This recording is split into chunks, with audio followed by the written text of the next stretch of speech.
ತ್ವಂ ಹಿ ಪರಂ ಬ್ರಹ್ಮ ಪರಂ ಜ್ಯೋತಿರ್ನಿಗೂಢಂ ಬ್ರಹ್ಮಣಿ ವಾಂಗ್ಮಯೇ ಯಂ ಪಶ್ಯಂತ್ಯಮರಾತ್ಮಾನಃ ಆಕಾಶಮಿವ ಕೇವಲಂ ರುದ್ರಂ ಸಮಾಶ್ರಿತಾದೇವ ರುದ್ರೋ ಬ್ರಹ್ಮಾಣಮಾಶ್ರಿತಃ ಬ್ರಹ್ಮ ಮಾಮಾಶ್ರಿತೋ ನಿತ್ಯಂ ನಾಹಂ ಕಂಚಿದುಪಾಶ್ರಿತಃ ಕ್ಷಣಾರ್ಧೇನಾಪ್ತುರಯೇ ನ ಸ್ವರ್ಗಂ ನ ಪುನರ್ಭವಂ ಭಗವತ್ಸಂಗಿಸಂಗಸ್ಯ ಮರ್ತ್ಯಾನಾಂ ಕಿಮುತಾಶಿಷಃ. ಶ್ರೀ ಗುರುಭ್ಯೋ ನಮಃ. ಭಾಗವತ ಮಂಡಲ ಸೇವಾದಲ್ಲಿ ಇದು 41ನೇ ಭಾಗ. ಭಾಗವತದ 10ನೇ ಸ್ಕಂದದ 75ನೇ ಅಧ್ಯಾಯದಿಂದ ಆರಂಭಿಸಿ ನಮ್ಮ ಕಥಾ ಈಗ ಪ್ರಾರಂಭ ಕಾಣಬೇಕು. ಕೃಷ್ಣ ಮತ್ತು ರುಕ್ಮಿಣಿಯವರ ನಡುವೆ ನಡೆದಂಥ ಒಂದು ಪ್ರಣಯ ಕಲಹ ಅದನ್ನು ಇಲ್ಲಿ ತೋರಿಸ್ತಾರೆ. ಪರೀಕ್ಷಿತ್ ಶುಕನನ್ನು ಕೇಳಿದ,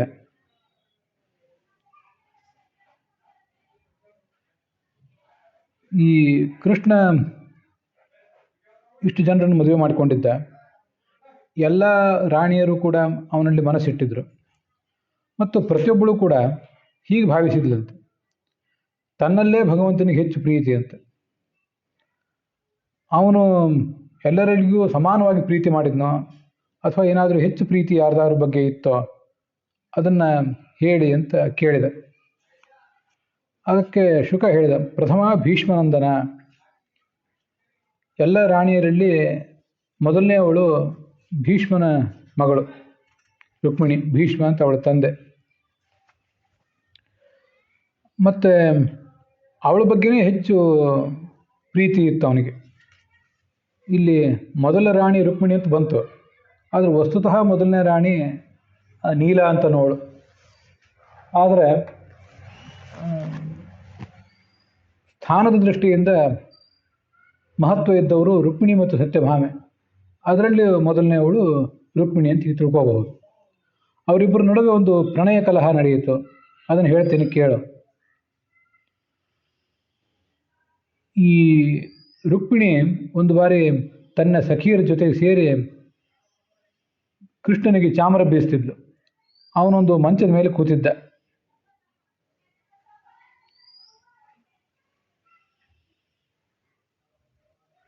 ಸಖಿ ಕೈಯಲ್ಲಿತ್ತದು ಆ ಚಾಮರ. ಅದನ್ನು ತಾನೇ ಭಗವಂತನಿಗೆ ಬೀಸಬೇಕು ಅಂತ ಅವಳು ಬೀಸ್ಲಿಕ್ಕೆ ತೊಡಗಿದ್ಲು. ತಾಂ ರುಕ್ಮಿಣೀಂ ಶ್ರಿಯಂ ಅನನ್ಯಗತಿಂ ನಿರೀಕ್ಷ್ಯ ಯಾ ಲೀಲೆಯ ಧೃತ ಮನೋರಮ ಧೃತತನೋಹೋ ಅನುರೂಪ ರೂಪ. ಭಗವಂತ ಇಲ್ಲಿ ಅವತಾರ ಮಾಡಿ ಬಂದಿದ್ದಾನಲ್ಲ, ಅವನಿಗೆ ಅನುಸಾರವಾಗಿ ಇವಳು ಕೂಡ ಅವತಾರ ಮಾಡಿ ಬಂದಿದ್ದಾಳೆ. ಮಾತಾಡ್ತಾ ಹೀಗೆ ಹೇಳಿದಂತೆ, ಅನೇಕ ಜನ ರಾಜರು, ಶಿಶುಪಾಲ, ಜರಾಸಂಧ ಮೊದಲಾದವರೆಲ್ಲ ಬಂದಿದ್ರು ಅಲ್ಲಿಗೆ ನಿನ್ನ ಸ್ವಯಂವರಕ್ಕೆ. ಅವರೆಲ್ಲ ಏನು ಸಾಮಾನ್ಯರಲ್ಲ, ಒಬ್ಬೊಬ್ಬರು ಬಹಳ ದೊಡ್ಡವರು. ಮತ್ತು ನಿಮ್ಮ ಅಣ್ಣ, ನಿಮ್ಮ ತಂದೆ ಆ ಶಿಶುಪಾಲನಿಗೆ ಮದುವೆ ಮಾಡಿಕೊಡ್ತೀನಿ ಅಂತ ಮಾತು ಕೊಟ್ಟಿದ್ರು. ಆದರೆ ನೀನು ಮಾತ್ರ ಅವ್ರನ್ನೆಲ್ಲ ತಿರಸ್ಕಾರ ಮಾಡಿ ನನ್ನನ್ನು ಮದುವೆ ಮಾಡಿಕೊಂಡಿ. ನನ್ನಲ್ಲಿ ಏನು ಕಂಡು? ನಾನು ಅನೇಕ ಜನ ಬಲಿಷ್ಠರ ಜೊತೆಗೆ ವಿರೋಧ ಮಾಡಿಕೊಂಡವನು. ಮೊದಲಿಂದಲೂ ಕಂಸ, ಜರಾಸಂಧ ಇಂಥ ದೈತ್ಯರ ಜೊತೆಗೆ ನನಗೆ ವಿರೋಧ. ಅವರಿಗೆ ಹೆದರಿ ಸಮುದ್ರದಲ್ಲಿ ಮನೆ ಮಾಡಿದೆ. ಮಥುರಾ ನಗರದಲ್ಲಿದ್ದರೆ ಜರಾಸಂಧ ಮತ್ತೆ ದಾಳಿ ಮಾಡ್ತಾನೆ ಅಂತ ಹೆದರಿ ಸಮುದ್ರದಲ್ಲಿ ಮನೆ ಮಾಡಿಕೊಂಡಿದ್ದೆ.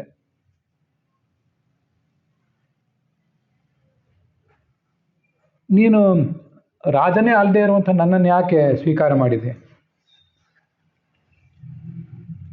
ಅನೇಕ ಸರಿ ನಾನು ಏನು ನಡ್ಕೊಂಡಿರ್ತೇನಲ್ಲ, ಅದು ಧರ್ಮವೋ ಅಧರ್ಮವೋ ಅನ್ನೋದ್ರ ಬಗ್ಗೆ ಈ ಜಗತ್ತು ಜಿಜ್ಞಾಸೆ ಮಾಡ್ತಿರ್ತದೆ. ಕೃಷ್ಣನ ಎಲ್ಲ ನಡೆಗಳನ್ನು ಜಗತ್ತು ಒಪ್ಪಲಿಲ್ಲ. ಅವನು ಮಾಡಿದ್ದು ಸರಿ ಇರಬಹುದು, ಆದರೆ ಜಗತ್ತು ಅವನು ಮಾಡಿದ್ದು ಸರಿ ಅಂತ ಅನ್ನೋದನ್ನು ಮನಗಾಣಲಿಲ್ಲ. ಇಂಥ ವಿಚಿತ್ರವಾದ ಮಾರ್ಗ ನಂದು. ನನ್ನಂಥವನ್ನು ಕಟ್ಟಿಕೊಂಡ್ರೆ ಆ ಹೆಂಡಂದ್ರೂ ಕಷ್ಟಪಡಬೇಕಾಗ್ತದೆ. ಸಂಪತ್ತಿಲ್ಲ ನನಗೆ, ದರಿದ್ರ. ನಾನೇನು ರಾಜ ಅಲ್ಲ. ಮದುವೆ ಎಲ್ಲಿ ನಡೀಬೇಕು, ಎಲ್ಲಿ ಪ್ರೇಮ ನಡೀಬೇಕು ಅಂದರೆ ಯಯೋಹೋ ಆತ್ಮಸಮಂವಿತ್ತಂ, ಎಲ್ಲಿ ಹಣ, ಕುಲ, ಅಧಿಕಾರ ಶಾರೀರಿಕ ಸೌಂದರ್ಯ ಇವೆಲ್ಲ ಸಮಾನವಾಗಿರ್ತಾವೋ ಅಂಥವ್ರ ನಡುವೆ ಮದುವೆ ನಡಿಬೇಕು. ಇದನ್ನೆಲ್ಲ ನೀನು ವಿಚಾರ ಮಾಡಲಿಲ್ಲ ಅಂತ ಕಾಣಿಸ್ತದೆ. ಯಾರ್ಯಾರೋ ಭಿಕ್ಷುಕರು ನನ್ನನ್ನು ಹೊಗಳಿದ್ರು ನಿನ್ನ ಮುಂದೆ. ನಮ್ಮಲ್ಲಿ ಅಂಥ ಗುಣಗಳೇನಿಲ್ಲ, ಸುಮ್ಮನೆ ನೀನು ನನಗೆ ಮರುಳಾದೆ ಅಷ್ಟೆ. ಈಗಾದರೂ ಏನು ಕಾಲ ಮಿಂಚಿಲ್ಲ. ಅಥಾತ್ಮನೋ ಅನುರೂಪಂ ವೈ ಭಜಸ್ವ ಕ್ಷತ್ರಿಯರ ಶಭಂ. ದೊಡ್ಡ ಕ್ಷತ್ರಿಯ ಒಬ್ಬ ರಾಜ ಆದವನು ಬೇಕಾದ್ರೆ ಮದುವೆ ಮಾಡ್ಕೋ, ಅದರಿಂದ ನಿನಗೆ ಅನುಕೂಲ ಆಗ್ತದೆ. ಅನೇಕ ಜನ ಇವತ್ತಿಗೂ ಶಿಶುಪಾಲ, ಸಾಲ್ವ, ಜರಾಸಂಧ, ದಂತವಕ್ರ, ನಿಮ್ಮ ಅಣ್ಣ ರುಕ್ಮಿಣಿ ಅವರೆಲ್ಲ ನನ್ನ ದ್ವೇಷಿಸ್ತಾನೇ ಇದ್ದಾರೆ. ಅಂಥವ್ರ ದ್ವೇಷಕ್ಕೆ ಪಾತ್ರ ನಾನು.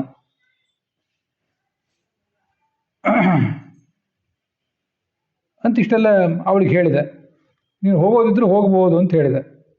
ಅವಳು ಯಾಕೆ ಅಂದರೆ ಮನ್ಯಮಾನಂ ಅವಿಶ್ಲೇಷಾತ್ ತದ್ದರ್ಪಘ್ನ ಉಪಾರಮತ್. ಪ್ರತಿಯೊಬ್ಬ ಪತ್ನಿಯು ಹೀಗೆ ತಿಳ್ಕೊಂಡಿದ್ಲು, ನಾನು ಕೃಷ್ಣನಿಗೆ ಅತ್ಯಂತ ಪ್ರಿಯಳು ಅಂತ. ರುಕ್ಮಿಣಿನೂ ತಿಳ್ಕೊಂಡಿದ್ಲು. ರುಕ್ಮಿಣಿಯ ಗರ್ಭವನ್ನು ಇಳಿಸಬೇಕು ಅಂತ ಭಗವಂತ ಇಷ್ಟು ಮಾತಾಡಿದ, ಸುಮ್ಮನೆ ಆಗಿಬಿಟ್ಟೆ. ಇಂಥ ಒಂದು ಮಾತು ಹಿಂದೆ ಅವಳು ಕೇಳಿರಲಿಲ್ಲ. ಅದನ್ನು ಕೇಳಿ ಇಡೀ ಶರೀರ ನಡುಗಲಿಕ್ಕೆ ಶುರುವಾಯಿತು. ಎದೆಯಲ್ಲಿ ದೊಡ್ಡ ನೋವಾಯಿತು ಅವಳಿಗೆ. ಅಗಾಧವಾದ ಚಿಂತೆ ಶುರುವಾಯಿತು. ಮುಖ ಕೆಳಗೆ ಮಾಡಿ ನಿಂತಲು, ಅಳ್ಳಿಗೆ ತೊಡಗಿದ್ಲು. ಎಚ್ಚರವೇ ತಪ್ಪಿತು. ಬಿರುಗಾಳಿಗೆ ಸಿಕ್ಕ ಬಾಳೆ ಗಿಡದಂತೆ ದಪ್ಪನೆ ಕೆಳಗೆ ಬಿದ್ದುಬಿಟ್ಲು. ಹೀಗೆ ರುಕ್ಮಿಣಿ ಕೆಳಗೆ ಬಿದ್ದದನ್ನು ನೋಡಿ ನಾನು ಕೇವಲ ಒಂದು ಹಾಸ್ಯ ಮಾಡಿದೆ ನಟನೆಗಾಗಿ, ಅದನ್ನು ಇವಳು ತಿಳ್ಕೊಳ್ಳಿಲ್ವಲ್ಲ. ಹಾಸ್ಯ ಪ್ರೌಢಿ ಮಜಾನಂತ್ಯಾಹ ಕರುಣ ಸೋನ್ನ ಕಂಪತ. ಅವನೇನು ಮಾಡಿದ, ಅವಳು ಕೆಳಗೆ ಬಿದ್ದ ಕೂಡಲೇ ಇವನು ಮಂಚದಿಂದ ಕೆಳಗಿಳಿದ. 4 ತೋಳುಗಳಿಂದ ಅವಳನ್ನು ಎತ್ತಿ ಹಿಡಿದ. ಅವಳ ಕೂದಲೆಲ್ಲ ಅಸ್ತವ್ಯಸ್ತ ಆಗಿದೆ, ಅದನ್ನೆಲ್ಲ ಸರಿಪಡಿಸಿದ. ಮುಖ ನೇವರಿಸಿದ. ಮುಂದೆ ನೋಡು, ನಾನೊಂದು ಹಾಸ್ಯ ಮಾಡಿದೆ, ಅದನ್ನು ನೀನು ತಿಳ್ಕೊಳ್ಳಿಲ್ಲ ಅಂತ ಅವಳನ್ನು ಸಂತೈಸಿದ. ಆಮೇಲೆ ಅವಳಿಗೆ ಹೇಳಿದ, ನೀನು ನನ್ನನ್ನೇ ನಂಬಿದ್ದಿ ಅಂತ ಗೊತ್ತಿದೆ. ನನ್ನ ವ್ಯಕ್ತಿತ್ವದಲ್ಲಿ ನೀನೇನು ದೋಷ ಕಾಣಬೇಡ. ನನಗೆ ನಿನ್ನ ಬಗ್ಗೆ ಅನುಮಾನ ಏನೂ ಇಲ್ಲ. ತದ್ವಚ ಶ್ರೋತು ಕಾಮೇನ ಕ್ಷೇಲಾಚರಿತ ಮಂಗನೆ. ನಾನು ನಿನ್ನನ್ನು ಕುಪಿತಳಾಗುವಂತೆ ಮಾಡಿದಾಗ ನಿನಗೆ ಅಸಮಾಧಾನ ಆಗಿ ನೀನು ಏನು ಮಾತಾಡ್ತೀಯ ಅನ್ನೋದನ್ನು ನನಗೆ ನೋಡಬೇಕಾಗಿದೆ. ಕೋಪದಿಂದ ಉರಿಯುವ ನಿನ್ನ ಮುಖ ನೋಡಬೇಕಾಗಿದೆ. ಅದಕ್ಕಾಗಿ ಮಾತಾಡಿದೆ ನಾನು. ಪ್ರಣಯ ಭರಿತವಾದಂಥ ಕೋಪ ಅದು. ಬರೇ ಕೋಪ ಅಂದರೆ ನಾವ್ಯಾರು ಆಳು ಕಾಳುಗಳಾಗಿ ಮಾಡುವಂಥ ಕೋಪ ಅಲ್ಲ, ಪ್ರಣಯ ಭರಿತವಾದ ಕೋಪ. ಆಗ ನಿನ್ನ ತುಟಿಗಳು ಹೇಗೆ ಅದರ್ತವೆ ಅಂತ ನೋಡಬೇಕು, ನಿನ್ನ ಹುಬ್ಬು ಹೇಗೆ ಗಂಟಿಗ್ತದೆ ಅಂತ ನೋಡಬೇಕಾಗಿತ್ತು ನನಗೆ. ಅಯಂ ಹಿ ಪರಮೋ ಲಾಭೋ ಗೃಹೇಶು ಗೃಹಮೇಧಿನಾಂ ಎನ್ನರ್ಮೈರ್ ನೀಯತೆ ಯಾಮಹ ಪ್ರಿಯಯ ಭೀರುಭಾಮಿನಿ. ನಿತ್ಯ ಈ ಶ್ಲೋಕ ಹೇಳ್ತಿರ್ತೇನೆ ನಾನು, ಬಾಯ್ಪಾಟ್ ಮಾಡಿದ್ದೀನಿ. ನೋಡು, ಗೃಹಸ್ಥಾಶ್ರಮದ ಒಂದು ದೊಡ್ಡ ಲಾಭ ಏನು? ಗೃಹಸ್ಥಾಶ್ರಮಕ್ಕೆ ಕಾಲಿಟ್ಟು ಅನೇಕ ವರ್ಷಗಳೇ ಕಳೆದವರು, ಈಗ ತಾನೇ ಕಾಲಿಟ್ಟವರು, ಮುಂದೆ ಕಾಲಿಟ್ಟವರೆಲ್ಲ ಇದನ್ನು ಕೇಳಬೇಕಾದ ಮಾತು. ಮದುವೆಯಾದ ಆರಂಭದಲ್ಲಿ ಏನೊಂದು ಕಾಮ ಪ್ರೇಮದ ಆವೇಗ ಇರ್ತದೆ. ಆ ಆವೇಗ ಎಷ್ಟು ವರ್ಷ ಇರ್ತದೆ ಮುಂದೆ? ಅಷ್ಟು ವರ್ಷ ಏನಿರೋದಿಲ್ಲ ಅದು. ಆದರೆ ಕೊನೆಗೂ ಉಳಿಯೋದೇನೆಂದರೆ ಅವ್ರ ನಡುವಿನ ಒಂದು ಪ್ರೇಮ. ಈ ಪ್ರೇಮ ಕಾಮ ದಂಪತಿಗಳ ನಡುವಿನ ವರ್ತನೆ ಅದೆಲ್ಲ ಒಂದೇ ರೀತಿ ಆಗಿಬಿಟ್ರೆ ಕ್ರಮವಾಗಿ ಅದೊಂದು ಬೇಸರ ಬರೆಸಿಬಿಡ್ತದೆ. ಮನುಷ್ಯನ ಜೀವನ ಇಷ್ಟೇನೆ, ಅವನಿಗೇನಾದರೂ ನಿತ್ಯ ಹೊಸದು ಬೇಕು. ಆ ಹೊಸದು ಅಂತ ಅನೇಕರು ಏನೇನೋ ಮಾಡಿ ಅನಾಹುತಗಳನ್ನು ಮಾಡ್ಕೋತಾರೆ, ಅನಾಚಾರಗಳನ್ನು ಮಾಡ್ತಾರೆ, ಅತ್ಯಾಚಾರಗಳನ್ನು ಮಾಡ್ತಾರೆ. ಆದರೆ ಸತಿಪತಿಗಳಲ್ಲಿ ಅನುರೂಪವಾದ ದಾಂಪತ್ಯ ಇರಬೇಕು, ಅದು ಎಂದೂ ಮಾಸಬಾರದು. ಹಾಗಿದ್ರೆ ಅದಕ್ಕೆ ಏನು ಮಾಡಬೇಕು? ಒಂದು ಸ್ವಲ್ಪ ಹೊತ್ತಾದರೂ ನಿತ್ಯ ಅವರಿಬ್ಬರು ಜೊತೆಗೂಡಿ ಇರೋದನ್ನು ಕಲಿಬೇಕು. ನವದಂಪತಿಗಳಂತೆ ಅವ್ರು ಯಾವತ್ತೂ ಏಕಾಂತದಲ್ಲೇ ಇರಬೇಕು ಅಂತ ಅರ್ಥ ಅಲ್ಲ. ಮದುವೆಯಾಗಿ ಎಷ್ಟೇ ವರ್ಷ ಆಗಲಿ ಕೆಲವು ಕಾಲ ನಿತ್ಯ ಸ್ವಲ್ಪ ಹೊತ್ತು ಕಳಿಬೇಕು. ಕಳೆದು ಏನು ಮಾಡಬೇಕು? ಒಂದು ಸ್ವಲ್ಪ ಹೊತ್ತು ವಿನೋದ ಮಾಡಬೇಕು. ಅಯಂ ಹಿ ಪರಮೋ ಲಾಭ. ಗೃಹಸ್ಥಾಶ್ರಮದ ಅತಿ ದೊಡ್ಡ ಲಾಭ ಅಂದರೆ ಇದು. ಮಹಾಭಾರತನೂ ಅದನ್ನು ಹೇಳ್ತದೆ. ಸಮಯೇ ಪ್ರಿಯಾಲಾಪ. ದಿವಸ ಒಂದು ಸ್ವಲ್ಪ ಹೊತ್ತು ತಮಗೆ ಆತ್ಮೀಯರಾದವ್ರ ಜೊತೆ ಕಳೀಲಿಕ್ಕೆ ಒಂದಿಷ್ಟು ಸಮಯ ಮಾಡ್ಕೋಬೇಕಂತ. ಮನುಷ್ಯ ಆಧುನಿಕ ಕಾಲದಲ್ಲಿ ಇವತ್ತು ಸಿಕ್ಕಿ ಬಿದ್ದಾನಲ್ಲ, ಒಂದು ಉದ್ಯೋಗ ವ್ಯಾಪಾರದ ಒತ್ತಡ ಎಷ್ಟು ಅವನಿಗೆ. ಇಷ್ಟು ಒತ್ತಡಗಳ ನಡುವೆ ಅನೇಕ ಜನರಿಗೆ ಹೆಂಡತಿ ಜೊತೆ ಮಾತಾಡಲಿಕ್ಕೆ ಸಮಯ ಸಿಗೋದಿಲ್ಲ, ಮಕ್ಕಳ ಜೊತೆ ಮಾತಾಡಲಿಕ್ಕೆ ಸಮಯ ಸಿಗ್ತಿರೋದಿಲ್ಲ. ಅಂಥವ್ರಿಗೆಲ್ಲ ಒಂದು ಉಪದೇಶ, ಇದೊಂದು ಮಾತು. ಪ್ರಾಯ ಕೃಷ್ಣನಷ್ಟು ಬ್ಯುಸಿ ನಾವಲ್ಲ. ಅವು ಉಳಿದೆಲ್ಲ ರಾಜರಿಗೆ ಅವ್ರವ್ರದ್ದು ರಾಜ್ಯದ ಮಾತ್ರ ಚಿಂತೆ ಇರ್ತದೆ. ಕೃಷ್ಣನಿಗೆ ಉಳಿದೆಲ್ಲ ರಾಜ್ಯಗಳದ್ದು ಚಿಂತೆಯೇ. ಸ್ವಂತದ ರಾಜ್ಯ ಇಲ್ಲ ಆದ್ದರಿಂದ ಎಲ್ಲ ರಾಜ್ಯದ ಚಿಂತೆಯೂ ಅವನಿಗೆ ಇದ್ದೇ ಇತ್ತು. ಹಸ್ತಿನಾವತಿ ಚಿಂತೆ ಇತ್ತು, ದ್ವಾರಕೆಯ ಚಿಂತೆ ಇತ್ತು, ಇನ್ನೂ ಅನೇಕ ಜನ ಆಶ್ರಿತರಾದ ಭಕ್ತರ ಚಿಂತೆ ಇತ್ತು. ಇನ್ನು ಅನೇಕ ಜನ ರಾಜರು ಬರೇ ರಾಜಕೀಯ ಮಾತ್ರ ಮಾಡ್ತಿರ್ತಾರೆ. ಇವನು ಬರೇ ರಾಜಕೀಯ ಮಾಡಿದವನಲ್ಲ, ಉಪದೇಶನೂ ಮಾಡಿದ್ದಾನೆ. ಭಗವದ್ಗೀತೆ ಉಪದೇಶ ಮಾಡಿದ ಕೃಷ್ಣನಿಗೆ, ಅರ್ಜುನನಿಗೆ. ಮುಂದೆ ಅಶ್ವಮೇಧ ಯಾಗ ಎಲ್ಲ ಮುಗಿದ ಅನುಗೀತಾ ಉಪದೇಶ ಮಾಡಿದ, ಉದ್ಧವನಿಗೆ ಉಪದೇಶ ಮಾಡಿದ. 2 ಸರಿ ಉಪದೇಶ ಮಾಡಿದ ಉದ್ಧವನಿಗೆ. ಜ್ಞಾನ ಕಾರ್ಯದಲ್ಲಿ ಅಷ್ಟು ಆಸಕ್ತಿ ಅವನಿಗೆ. ಧರ್ಮರಾಜನಂಥವರಿಗೆ ಭೀಷ್ಮನಿಂದ ಪ್ರವಚನ ಹೇಳಿಸಿ ಅದನ್ನು ತಾನೂ ಕೇಳಿದ. ಕೃಷ್ಣ ಮಾಡಿದ ಜ್ಞಾನ ಕಾರ್ಯಗಳ ಬಗ್ಗೆನೇ ಕೇಳುವುದಾದರೆ ಅದಕ್ಕೊಂದು ಪ್ರತ್ಯೇಕ ಪ್ರವಚನವೇ ಬೇಕಾಗ್ತದೆ. ಕೃಷ್ಣಾಯ ಯಾದವೇಂದ್ರಾಯ ಜ್ಞಾನಮುದ್ರಾಯ ಯೋಗಿನೇ ನಾಥಾಯ ರುಕ್ಮಿಣೀಶಾಯ ನಮೋ ವೇದಾಂತ ವೇದಿನೇ ಅಂತ ಒಂದು ಶ್ಲೋಕ. ಇದು ಭಾಗವತದ್ದು ಏನು ಇರ್ಲಿಕ್ಕಿಲ್ಲ. ಶ್ಲೋಕವನ್ನು ಜ್ಞಾನ ಪ್ರಾಪ್ತಿಗಾಗಿ ಹೇಳಬೇಕು ಅಂತ ಹೇಳ್ತಿರ್ತಾರೆ. ಅವನು ಯಾದವೇಂದ್ರ, ಯಾದವೇಂದ್ರಾಯ ಜ್ಞಾನಮುದ್ರಾಯ, ಜ್ಞಾನಮುದ್ರೆ ಈ ಥರ ಧರಿಸಿರ್ತಾನೆ. ನಾಥಾಯ ರುಕ್ಮಿಣೀಶಾಯ ನಮೋ ವೇದಾಂತ ವೇದಿನೇ, ಶಾಸ್ತ್ರದ ರಹಸ್ಯವನ್ನು ತಾನು ಬಲ್ಲವನು, ಜನರಿಗೆ ಹೇಳುವಂಥವನು. ಇಷ್ಟು ರಾಜಕೀಯ, ಜ್ಞಾನ ಕಾರ್ಯ ಇತ್ಯಾದಿಗಳಲ್ಲಿ ಎಲ್ಲದರಲ್ಲೂ ಅವನು ನಿಪುಣ. ಅಷ್ಟೇ ಯಾವತ್ತು ತತ್ಪರ. ಅಂಥ ಬ್ಯುಸಿಯಾದ ಮನುಷ್ಯ ಹೆಂಡತಿಯರ ಜೊತೆಗೆ ಒಂದಿಷ್ಟು ವಿಹಾರ ಮಾಡಲಿಕ್ಕೆ, ಒಂದಿಷ್ಟು ವಿನೋದದಿಂದ ಕಾಲ ಕಳೀಲಿಕ್ಕೆ, ಇವನು ಅವರನ್ನು ಛೇಡಿಸಿ ಅವ್ರು ಇವರನ್ನು ಛೇಡಿಸಿ ಕಾಲ ಕಳೀಲಿಕ್ಕೆ ಸಮಯ ಮಾಡ್ಕೋತಿದ್ನಲ್ಲ. ಹೆಂಡತಿ ಜೊತೆಗೆ ಕ್ವಾಂಟಿಟಿ ಟೈಮ್. ಮದುವೆ ಆದ ಆರಂಭದ ಹೊತ್ತಿನಲ್ಲಿ ದಂಪತಿಗಳು ಉಳಿದವ್ರನ್ನ ಮಾತಾಡಿಸೋದೇ ಇಲ್ಲ, ತಮ್ಮಷ್ಟು ತಾವೇ ಇರ್ತಿರ್ತಾರೆ. ಅಷ್ಟು ಇರಬೇಕಾಗಿಲ್ಲ, ಇಡೀ ಜೀವಮಾನ ಪೂರ್ತಿ ಆಗಿರೋದೇನು ಬೇಕಾಗಿಲ್ಲ.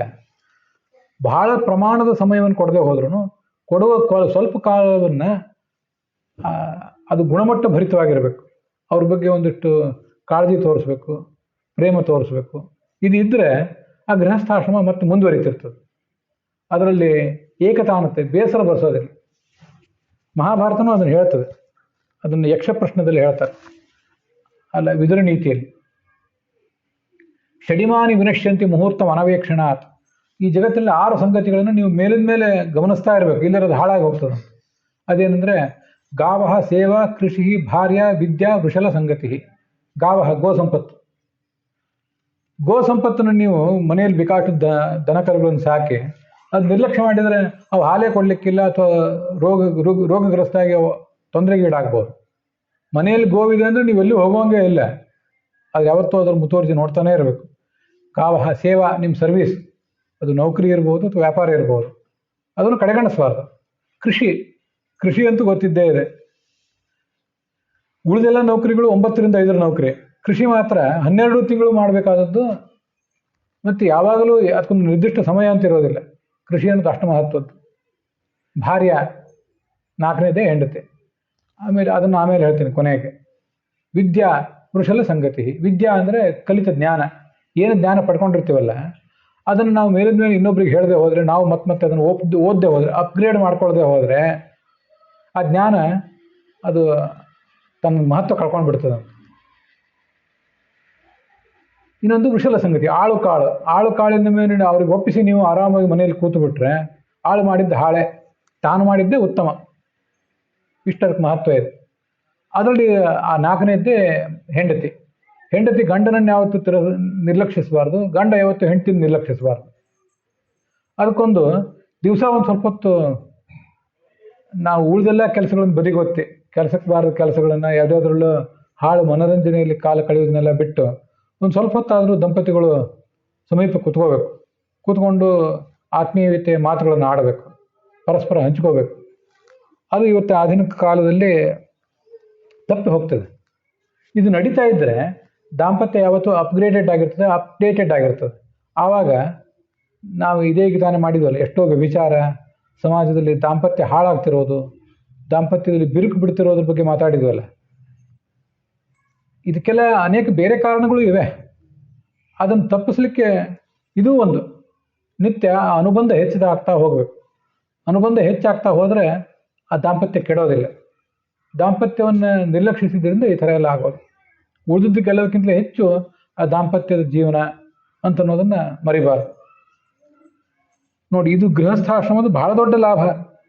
ಹೆಂಡತಿ ಜೊತೆ ಸ್ವಲ್ಪ ಹೊತ್ತು ಆರಾಮಾಗಿ ಕಾಲ ಕಳೆಯೋದೇನಿದೆ, ಇದು 10ನೇ ಸ್ಕಂದದ 75ನೇ ಅಧ್ಯಾಯದಲ್ಲಿ 35ನೇ ಶ್ಲೋಕ ಏನು ಬಂದಿದೆ, ಇದು ಬಹಳ ದೊಡ್ಡ ಲಾಭ ಗೃಹಸ್ಥಾಶ್ರಮದ್ದು ಅಂತ. ಈ ಥರ ಆತ್ಮೀಯತೆಯಿಂದ ಕಾಲ ಕಳೀಲಿಕ್ಕೆ ಬೇರೆ ಆಶ್ರಮಿಗಳಿಗೆ ಅವನದೇ ಆದ ಒಬ್ಬ ಗೆಳೆಯ ಗೆಳತಿ ಇರೋದಿಲ್ಲ. ಅದು ನಾವು ಹಿಂದೆ ನೋಡಿದ್ದೀವಿ. ದೇವರು ಕೊಟ್ಟ ಗೆಳೆಯ ಗೆಳತಿ ಯಾರಂದ್ರೆ ಗಂಡ ಹೆಂಡತಿಯೇ. ಅದೇ ಬಹಳ ದೊಡ್ಡದು. ಸ್ವಯಂ ಭಗವಂತನು ಕೂಡ ಅವನು ಹೇಳ್ತಾನೆ, ದಕ್ಷಿಣಾಭಿಸ್ಸಹೈವೈತನ್ ಮದದಸ್ತಾ ಜಗತ್ಸದ ಮಿತ್ರಮ್ಮೆ ದಕ್ಷಿಣಾರಮ. ನನ್ನ ಹೆಂಡತಿ ಈ ಲಕ್ಷ್ಮೀದೇವಿ ಅಂತಾಳೆ, ನನ್ನ ಮಿತ್ರ ಅಂತ ಹೇಳ್ತಾನೆ. ಮಿತ್ರಳಾದ್ರಿಂದ ಇಷ್ಟು ಭಾರಿ ಆತ್ಮೀಯತೆ, ಇದನ್ನು ನೋಡಬೇಕು. ಆಗ ಅವಳಿಗೆ ಭಯ ಹೋಯ್ತಂತೆ. ಇದು ಹಾಸ್ಯಕ್ಕಾಗಿ ಹೇಳಿದ ನನ್ನ ಗಂಡ ಅಂತ ಅವಳಿಗೆ ಮನವರಿಕೆ ಆಯಿತು. ಆವಾಗ ಅವಳು ಅವನ ಮಾತನ್ನು ನಾನಾ ಥರದ ವ್ಯಾಖ್ಯಾನ ಮಾಡಿದ್ಲು. ಅನೇಕ ಜನ ಬೇರೆ ಬೇರೆ ಯಾರ್ಯಾರು ಇದ್ದಾರೆ, ಶಿಶುಪಾಲ ಮೊದಲಾದವರು, ಅವರೆಲ್ಲ ದೊಡ್ಡ ದೊಡ್ಡ ದೇವತೆಗಳಷ್ಟು ಪರಾಕ್ರಮಿಗಳು, ನನ್ನನ್ನು ಯಾಕೆ ಮದುವೆ ಮಾಡ್ಕೊಂಡು ಅಂತ ಕೇಳಿದೆ. ಅದಕ್ಕೆಲ್ಲ ಅವಳು ಉತ್ತರ ಹೇಳ್ತಾ ಹೋದ್ಲು, ಶಾಸ್ತ್ರೀಯವಾದ ಉತ್ತರಗಳನ್ನು ಹೇಳ್ತಾ ಹೋದ್ಲು. ನೀನು ದುಡ್ಡಿಲ್ಲ ಅಂತ ಹೇಳಿದೆ, ನಿನ್ನ ಹತ್ರ ಇಡೀ ಜಗತ್ತೇ ನಿನ್ನದು, ನೀನು ರಾಜ ಅಲ್ಲ ಅಂತ ಹೇಳಿದೆ, ರಾಜಾಧಿರಾಜ ಅಂತ ನಿನ್ನನ್ನು ಶ್ರುತಿಗಳು ಹಾಡಿ ಹೊಗಳ್ತವೆ. ರಾಮನಾಗಿ ರಾಜನಾಗೇ ಬದುಕಿದವನು. ಕೃಷ್ಣನಾದಾಗ ಕೂಡ ಈ ರುಕ್ಮಿಣಿ ಸ್ವಯಂವರ ಸಂದರ್ಭದಲ್ಲಿ ಅವನಿಗೆ ಆಸನವೇ ಸಿಗಬಾರ್ದು, ಅವನು ಅವಮಾನಿತನಾಗಿ ಹೋಗಬೇಕು ಅಂತ ಜರಾಸಂಧಾದಿಗಳು ಹಂಚಿ ಹಾಕಿದಾಗ ಭೂಲೋಕದ ಆಸನ ತಗೊಂಡು ಏನು ಮಾಡಬೇಕು, ಸ್ವರ್ಗಲೋಕದಿಂದ ಅವನಿಗೆ ಆಸನ ತರಿಸೋಣ ಅಂಥೇಳಿ ಇಂದ್ರ ಸ್ವರ್ಗಲೋಕದಿಂದ ಆಸನ ಕಳಿಸಿಕೊಟ್ಟಿದ್ದ. ಹೀಗೆ ಉಳಿದವರಿಗೆಲ್ಲ ಭೂಲೋಕದ ಆಸನಗಳು, ಈ ಭಗವಂತರಿಗೆ ಸ್ವರ್ಗಲೋಕದ ಆಸನ. ಇಂಥ ಮಹಿಮೆ ನಿನ್ನದು ಅಂತ ನಾನಾ ಥರ ಹೊಗಳಿದ್ಲು. ನೀನು ಉಳಿದ್ಯಾವ ದೇವೋತ್ತಮರಿಗೆ ಸಮಾನ ಅಲ್ಲದೆ ಇರಬಹುದು, ಯಾಕೆಂದ್ರೆ ನೀನು ಅವ್ರಿಗಿಂತ ಹೆಚ್ಚಿನವನಾದ್ರಿಂದ ಸಮಾನ ಆಗುವುದು ಸಾಧ್ಯವೇ ಇಲ್ವಲ್ಲ. ಆದ್ದರಿಂದ ನಿನ್ನ ಆ ಯಾವ ಗುಣಗಳನ್ನು ನಾನು ವಿಚಾರ ಮಾಡದೆ ನಿನ್ನನ್ನೇನು ಪ್ರೇಮಿಸಿಲ್ಲ. ಭಿಕ್ಷುಕರು ಸುಮ್ಮನೆ ಹೊಗಳ್ತಾರೆ ನನ್ನನ್ನು ತಂದಿಯಲ್ಲ, ಹೌದು, ಅವ್ರ್ಯಾಕೆ ಹೊಗಳ್ತಾರೆ? ಫಲಾಪೇಕ್ಷೆ ಇಲ್ಲದೆ ಹೊಗಳ್ತಾರೆ. ಉಳಿದು ಭಿಕ್ಷುಕರಿಗೆ ಏನೋ ಅನ್ನ ಬೇಕಾಗಿರ್ತದೆ, ದುಡ್ಡು ಬೇಕಾಗಿರ್ತದೆ, ಯಾರ್ಯಾರನ್ನೋ ಹೊಗಳ್ತಿರ್ತಾರೆ ಈ ಜಗತ್ತಿನಲ್ಲಿ. ಆದರೆ ಭಿಕ್ಷುಕರು ಅಂದರೆ ಸರ್ವಸಂಗ ಪರಿತ್ಯಾಗ ಮಾಡಿದ ಜ್ಞಾನಿಗಳು, ಅವರು ನಿನ್ನನ್ನು ಹೊಗಳ್ತಾರೆ. ಇದು ಅವಳದಕ್ಕೆ ವ್ಯಾಖ್ಯಾನ ಮಾಡಿಲ್ಲ. ಯಾಕೆಂದರೆ ಅವಳು ಶಾಸ್ತ್ರದ ದೇವತೆ, ಸ್ವಯಂ ಶಾಸ್ತ್ರದ ದೇವತೆ ಅವಳು. ಆದ್ದರಿಂದ ಅವಳು ಈ ಥರ ವ್ಯಾಖ್ಯಾನ ಮಾಡಿದ್ದು ಅಸಹಜ ಏನಲ್ಲ. ಇದನ್ನೆಲ್ಲ ಅನುಸರಿಸಿ ಅನೇಕ ಜನ ಮತ್ತೆ ಕಾವ್ಯಗಳನ್ನು ಬರೆದಿದ್ದಾರೆ. ರುಕ್ಮಿಣಿ ಪ್ರಣಯ ಕಲಹವನ್ನು ಅನುಸರಿಸಿ ಮತ್ತೆಷ್ಟೋ ಜನ ಕಾವ್ಯ ಬರೆದಿದ್ದಾರೆ.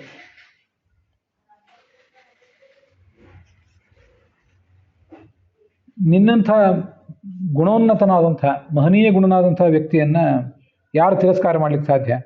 ಆದ್ದರಿಂದ ನಾನು ಆಲೋಚನೆ ಮಾಡಿ ನಿನ್ನನ್ನು ವರಿಸಿದ್ದೀನಿ. ನಿನ್ನ ಪಾದಕಮಲವನ್ನು ಧ್ಯಾನಿಸಿದವನು ಮುಕ್ತಿಯನ್ನೇ ಹೊಂದುತ್ತಾನೆ. ನನಗೂ ಕೂಡ ಅದೇ ಬೇಕಾಗಿದೆ.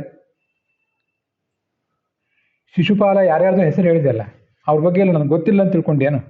ಊರಿಗೆ ರಾಜರು ತಮ್ಮ ತಮ್ಮ ಮನೆಗಳಲ್ಲಿ ಅವರೆಲ್ಲ ಗೃಹೇಶು ಖರಗೋ ಅಷ್ಟು ಬಿಡಾಲ ಭೃತ್ಯಾಹ, ಮನೆಯಲ್ಲಿ ಅವರವ್ರ ಹೆಂಡಂದ್ರಿಗೆ ಅವರು ದಾಸರು. ಯಾಕಂದರೆ ಕಾಮ ಪ್ರೇಮಕ್ಕೆ ದಾಸರು ಅವರು. ಕತ್ತೆ, ನಾಯಿ, ಬೆಕ್ಕು, ಎತ್ತಿನಂತೆ ತಮ್ಮ ಹೆಂಡಂದ್ರಿಗೆ ಅವರು ಗುಲಾಮರಾದವರು. ಆದ್ದರಿಂದ ಅಂಥವ್ರು ಯಾರೂ ನನಗೆ ಬೇಕಾಗಿಲ್ಲ. ನನಗೆ ಬೇಕಾಗಿರುವುದು ನಿನ್ನಂಥ ಸರ್ವೋತ್ತಮನಾದಂಥ ದೇವತೆ ಅಂತ ಇಷ್ಟೆಲ್ಲ ಹೇಳಿದ್ಲು. ಇಷ್ಟೆಲ್ಲ ಹೇಳಿದ ಮೇಲೆ ಅವನಂದ 53ನೇ ಶ್ಲೋಕದಲ್ಲಿ, ನೋಡು, ಈ ಮಾತು ನಿನ್ನ ಮುಖದಿಂದ ಕೇಳಬೇಕಾಗಿತ್ತು ನಾನು. ಅದಕ್ಕಾಗಿ ನಿನಗೊಂದು ಸ್ವಲ್ಪ ಸಿಟ್ಟು ಬರಿಸುವಂತೆ ಮಾತಾಡಿದೆ. ನೀನು ಹೇಳಿದ್ದೆಲ್ಲ ಸತ್ಯವೇ.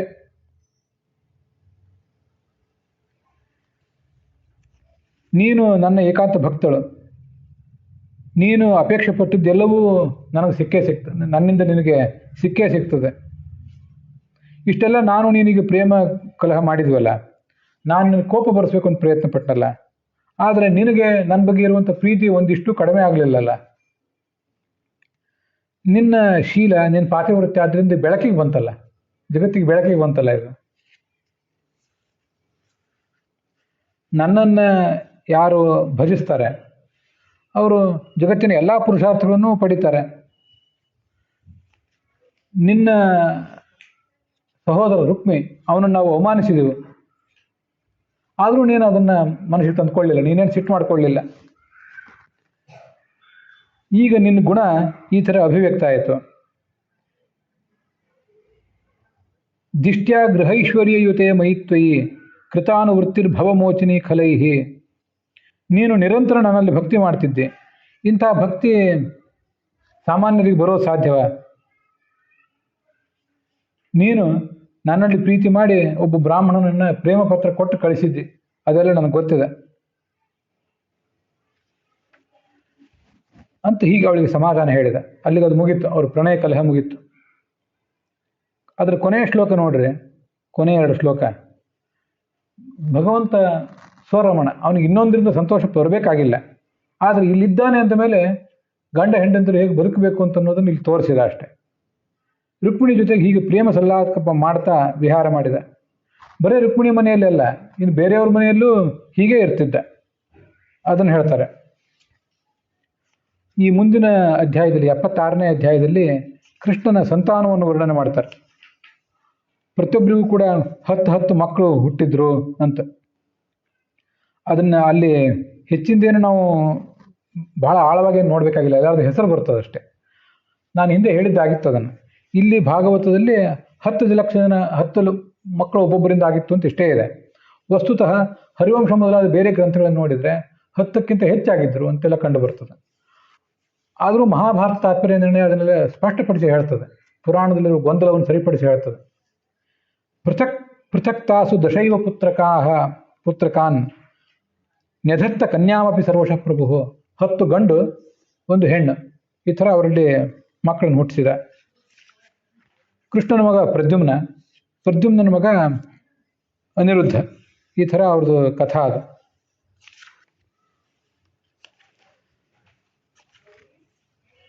ಮುಂದೆ ಈ ಪ್ರದ್ಯುಮ್ನ ಮಗ ಅನಿರುದ್ಧ, ಅವನು ಉಷಾ ಅನ್ನೋಳನ್ನ ಮದುವೆ ಮಾಡಿಕೊಂಡದ್ದೊಂದು ಕಥಾ ಇದೆ.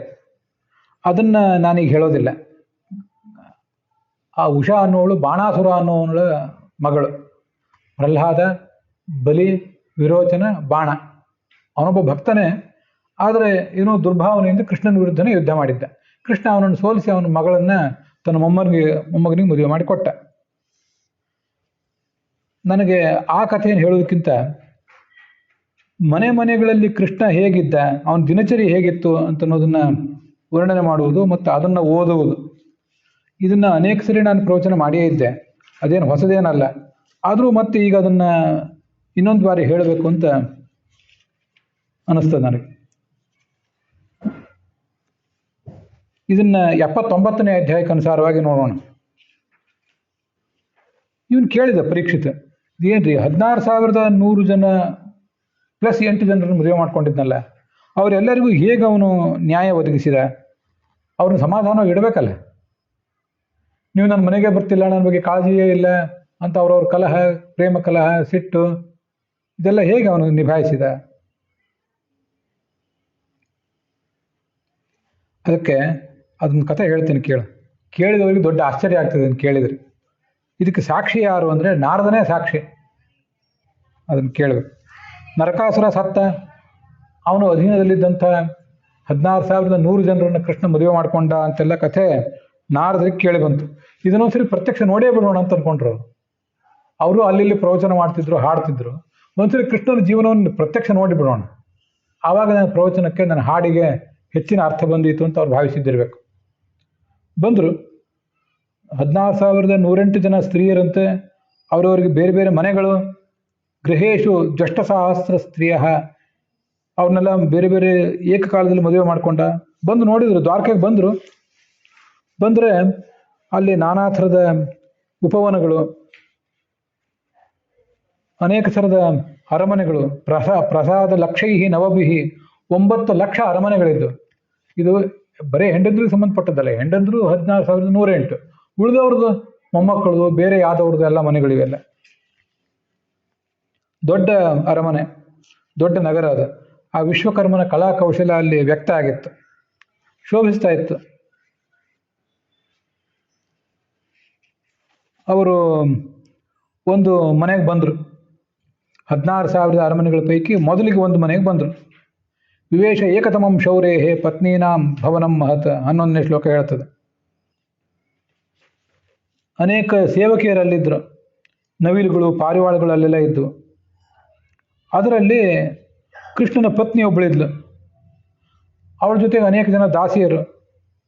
ಅವಳು ಮನೆಯಲ್ಲಿದ್ದಂಥ ಕೃಷ್ಣನಿಗೆ ಚಾಮರ ಬೀಸ್ತಾ ಇದ್ಲು. ನಾರದರು ಬಂದ ಕೂಡಲೇ ಮಂಚದಿಂದ ಗಡಿಬಿಡಿಯಿಂದ ಎದ್ದು ಓಡಿ ಬಂದ ಅವನು. ಬನ್ರಿ ಬನ್ರಿ ಅಂತ ಕರೆದ. ಕಿರೀಟ ಹಾಕ್ಕೊಂಡಿದ್ದ ತಲೆ ಮೇಲೆ. ಆ ತಲೆಯ ಜೊತೆಗೇನೆ ನಾರದನಿಗೆ ನಮಸ್ಕಾರ ಮಾಡಿದ. ಅವನ ಪಾದ ತೊಳೆದ, ಅದನ್ನ ತಲೆ ಮೇಲೆ ಧಾರಣೆ ಮಾಡಿದ. ನಾರದನ ಪಾದ ತೊಳೆದು ಅದನ್ನ ತಲೆ ಮೇಲೆ ಧಾರಣೆ ಮಾಡಿದ. ಇವನ ಕಾಲು ತೊಳೆದ ಪಾದ ಗಂಗಾ ನದಿ ನೀರೇ ಜಗತ್ತನ್ನು ಪಾವನಗೊಳಿಸ್ತದೆ. ಅವನು ನಾರದರನ್ನು ಈ ಥರ ಗೌರವಿಸಿದ. ಕೇಳಿದ ಅವ್ರನ್ನ, ಪೂಜ್ಯರು ತಾವು, ನಾನು ನಿಮ್ಗೆ ಏನು ಮಾಡಬೇಕು, ಏನು ಸೇವಾ ಮಾಡಬೇಕು ಅಂತ ಕೇಳಿದ. ಅದಕ್ಕಾಗಿ ಅವರಂದರು, ನೀನು ಜಗತ್ತಿನ ಒಡೆಯ, ಇವತ್ತು ಭೂಲೋಕದಲ್ಲಿ ಬಂದು ಈ ಥರ ಅವತಾರ ಮಾಡಿದ್ದಿ. ಸ್ವೇಚ್ಛೆಯಿಂದ ಧರ್ಮ ರಕ್ಷಣೆಗಾಗಿ ನೀನು ಬದುಕುವ ರೀತಿ ಏನಿದೆ ನಮಗಿದು ಗೊತ್ತಿದೆ, ನಮಗಿದು ಅರ್ಥ ಆಗಿದೆ. ನಿನ್ನ ಪಾದಕಮಲವನ್ನು ನಾನಿವತ್ತು ನೋಡಿದೆ. ದೃಷ್ಟಂ ತವಾಂಗ್ರಿಯುಗಲಂ, ನೀನು ನನ್ನ ಪಾದಕಮಲಕ್ಕೆ ತೊಳೆದು ನೀರು ಪ್ರೋಕ್ಷಣೆ ಮಾಡ್ಕೊಂಡು, ಆದರೆ ನಿನ್ನ ಪಾದಕಮಲ ನಾನಿವತ್ತು ನೋಡಿದೆ. ನನಗಿನ್ನೇನು ಬೇಡ, ನೀನು ಸೇವೆ ಮಾಡೋದು ಬೇಡ, ನಿಂದೊಂದು ಸ್ಮರಣ, ನಿನ್ನ ಪಾದಕಮಲದ ಧ್ಯಾನ ನಮ್ಗೆ ಯಾವತ್ತೂ ಇದ್ರೆ ಸಾಕು ಅಂತ ಅಲ್ಲಿಂದ ಹೊರಟೋಗ್ಬಿಟ್ರು ಅವರು. ಇನ್ನೇನು ಬೇಡ ಗೊತ್ತಾಯ್ತು ಅವ್ರಿಗೆ. ಮತ್ತೊಂದು ಮನೆಗೆ ಹೋದರು. ಆ ಮನೆಯಲ್ಲಿ ನೋಡಿದರೆ ಕೃಷ್ಣ ಮತ್ತು ಅವನ ಹೆಂಡತಿ ಇಬ್ಬರು ಪಗಡೆ ಆಡ್ತಾ ಕೂತಿದ್ರು. ಅಲ್ಲಿ ಉದ್ಧವನೂ ಇದ್ದ, ಅವನ ಆಪ್ತನಾದವನು. ಅಲ್ಲಿ ನೋಡಿದರೆ ಈ ನಾರದ ಬಂದದ್ದು ನೋಡಿ ಅಲ್ಲೂ ಗಡಿಬಿಡಿಯಿಂದ ಎದ್ದು ಬಂದ. ಪೃಷ್ಟಶ್ಚ ಅವಿದುಷೇವಾದವು, ಈಗ ತಾನೇ ಹಿಂದಿನ ಮನೆಗೆ ಬಂದಿದ್ದಾನೆ, ಅಲ್ಲಿ ನಾರದ ಬಂದಿದ್ದಾನೆ ಅನ್ನೋದು ತನಗೆ ಗೊತ್ತೇ ಇಲ್ಲ ಅನ್ನುವಂತೆ ಹೊಸದಾಗಿ ಬಂದಂತೆ ತೋರಿಸ್ಕೊಂಡ. ಅವನನ್ನ, ಬನ್ರಿ ಬನ್ರಿ, ಯಾವಾಗ ಬನ್ರಿ, ತಾವು ಪೂರ್ಣ ಕಾಮರು, ತಮ್ಮಿಂದ ನಮಗೇನಾಗಬೇಕು, ನಿಮಗೆ ತಮ್ಮಂಥವ್ರಿಗೆ ನಮ್ಮಿಂದ ಏನಾಗಬೇಕಾಗಿದೆ, ನಾವೇನು ಸೇವಾ ಮಾಡ್ಬೇಕು ಹೇಳಿ, ನಮ್ಮ ಜನ್ಮ ಸಫಲ ಆಗ್ತದೆ ನಿಮ್ಮ ಸೇವಾ ಮಾಡಿ ಅಂದ. ಅವರಿಗೆ ಆಶ್ಚರ್ಯ ಆಗಿ ಅಲ್ಲಿ ಏನೂ ಮಾಡಲಿಲ್ಲ, ಸುಮ್ಮನೆ ಇದ್ದು ಇನ್ನೊಂದು ಮನೆಗೆ ಹೋಗಿಬಿಟ್ರು. ಅಲ್ಲಿ ಕೃಷ್ಣನನ್ನು ನೋಡಿದ್ರು, ಅಲ್ಲಿ ಎಳೆ ಮಕ್ಕಳನ್ನು ಆಟ ಆಡಿಸ್ತಾ ಕೂತಿದ್ದ. ಇನ್ನೊಂದು ಮನೆಗೆ ಹೋದ, ಎಲ್ಲ ಕೆಲಸ ಮುಗಿಸಿ ಸ್ನಾನಕ್ಕೆ ಹೊರಟಿದ್ದ. ಇನ್ನೊಂದು ಮನೆಗೆ ಹೋದರೆ ಸ್ನಾನ ಮುಗಿಸಿ ಯಜ್ಞ ಮಾಡ್ತಿದ್ದ, ನಿತ್ಯ ಅಗ್ನಿ ಕಾರ್ಯ ಮಾಡಬೇಕಲ್ಲ, ಅಗ್ನಿಹೋತ್ರ, ಅದನ್ನು ಮಾಡ್ತಿದ್ದ. ಇನ್ನೊಂದು ಮನೆಗೆ ಹೋದರೆ ಬಂದವರಿಗೆ ಊಟ ಬಡಿಸ್ತಿದ್ದ ತಾನೇ, ಭೋಜಯಂತಂ ದ್ವಿಜಾನ್ ಕ್ವಾಪಿ. ಮತ್ತೊಂದು ಮನೆಗೆ ಹೋದರೆ ಅವ್ನು ಊಟ ಮುಗಿದಿತ್ತು, ಅವ್ರದ್ದೆಲ್ಲ ಊಟ ಮುಗಿದಿತ್ತು ಅತಿಥಿಗಳದ್ದು, ಇವನೇ ಊಟ ಮಾಡ್ತಿದ್ದ.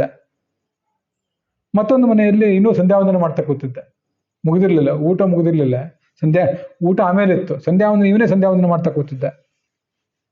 ಮತ್ತೊಂದು ಮನೆಗೆ ಹೋದರೆ ತನ್ನ ಶಿಷ್ಯರಿಗೆ ಚರಂತಂ ಶಿಷ್ಯ ವತ್ನಸು ಏಕತ್ರ ಚ ಅಸಿಚರ್ಮಾಭ್ಯಾಂ, ಕೈಯಲ್ಲಿ ಖಡ್ಗ ಗುರಾಣಿ ಹಿಡಿದು ಹೇಗೆ ಯುದ್ಧ ಮಾಡಬೇಕು ಅನ್ನೋ ಟ್ರೈನಿಂಗ್ ಮಾಡ್ತಿದ್ದ ತನ್ನ ಶಿಷ್ಯರಿಗೆ. ಅಂದರೆ ಪ್ರಾಯ ಮಕ್ಕಳು, ಮೊಮ್ಮಕ್ಕಳು ಅಥವಾ ಉಳಿದ ಯಾದವರು ಅವರಿಗೆ. ಇನ್ನೊಂದು ಕಡೆ ಹೋದರೆ ಈ ಕುದುರೆಗಳ ಸವಾರಿ, ಮತ್ತೊಂದು ಮನೆಯಲ್ಲಿ ಆನೆಗಳ ಸವಾರಿ ಹೇಗೆ ಮಾಡಬೇಕು, ಅದಕ್ಕೆ ಸಂಬಂಧಪಟ್ಟ ಯುದ್ಧ ವಿದ್ಯೆ ಹೇಗೆ. ಮತ್ತೊಂದು ಮನೆಗೆ ಹೋದರೆ ಮಲ್ಕೊಂಡಿದ್ದ, ಪಕ್ಕದಲ್ಲಿ ಕುತ್ಕೊಂಡು ಒಂದಿಷ್ಟು ಜನ ಅವನು ಸ್ತೋತ್ರ ಮಾಡ್ತಿದ್ರು. ಮತ್ತೊಂದು ಮನೆಗೆ ಹೋದರೆ ಏನೋ ರಾಜಕಾರ್ಯ, ಉದ್ಧವ ಮೊದಲಾದವರು ಮಂತ್ರಿಗಳ ಜೊತೆ ಸೇರಿಕೊಂಡು ಸಮಾಲೋಚನೆ ಮಾಡ್ತಿದ್ದ.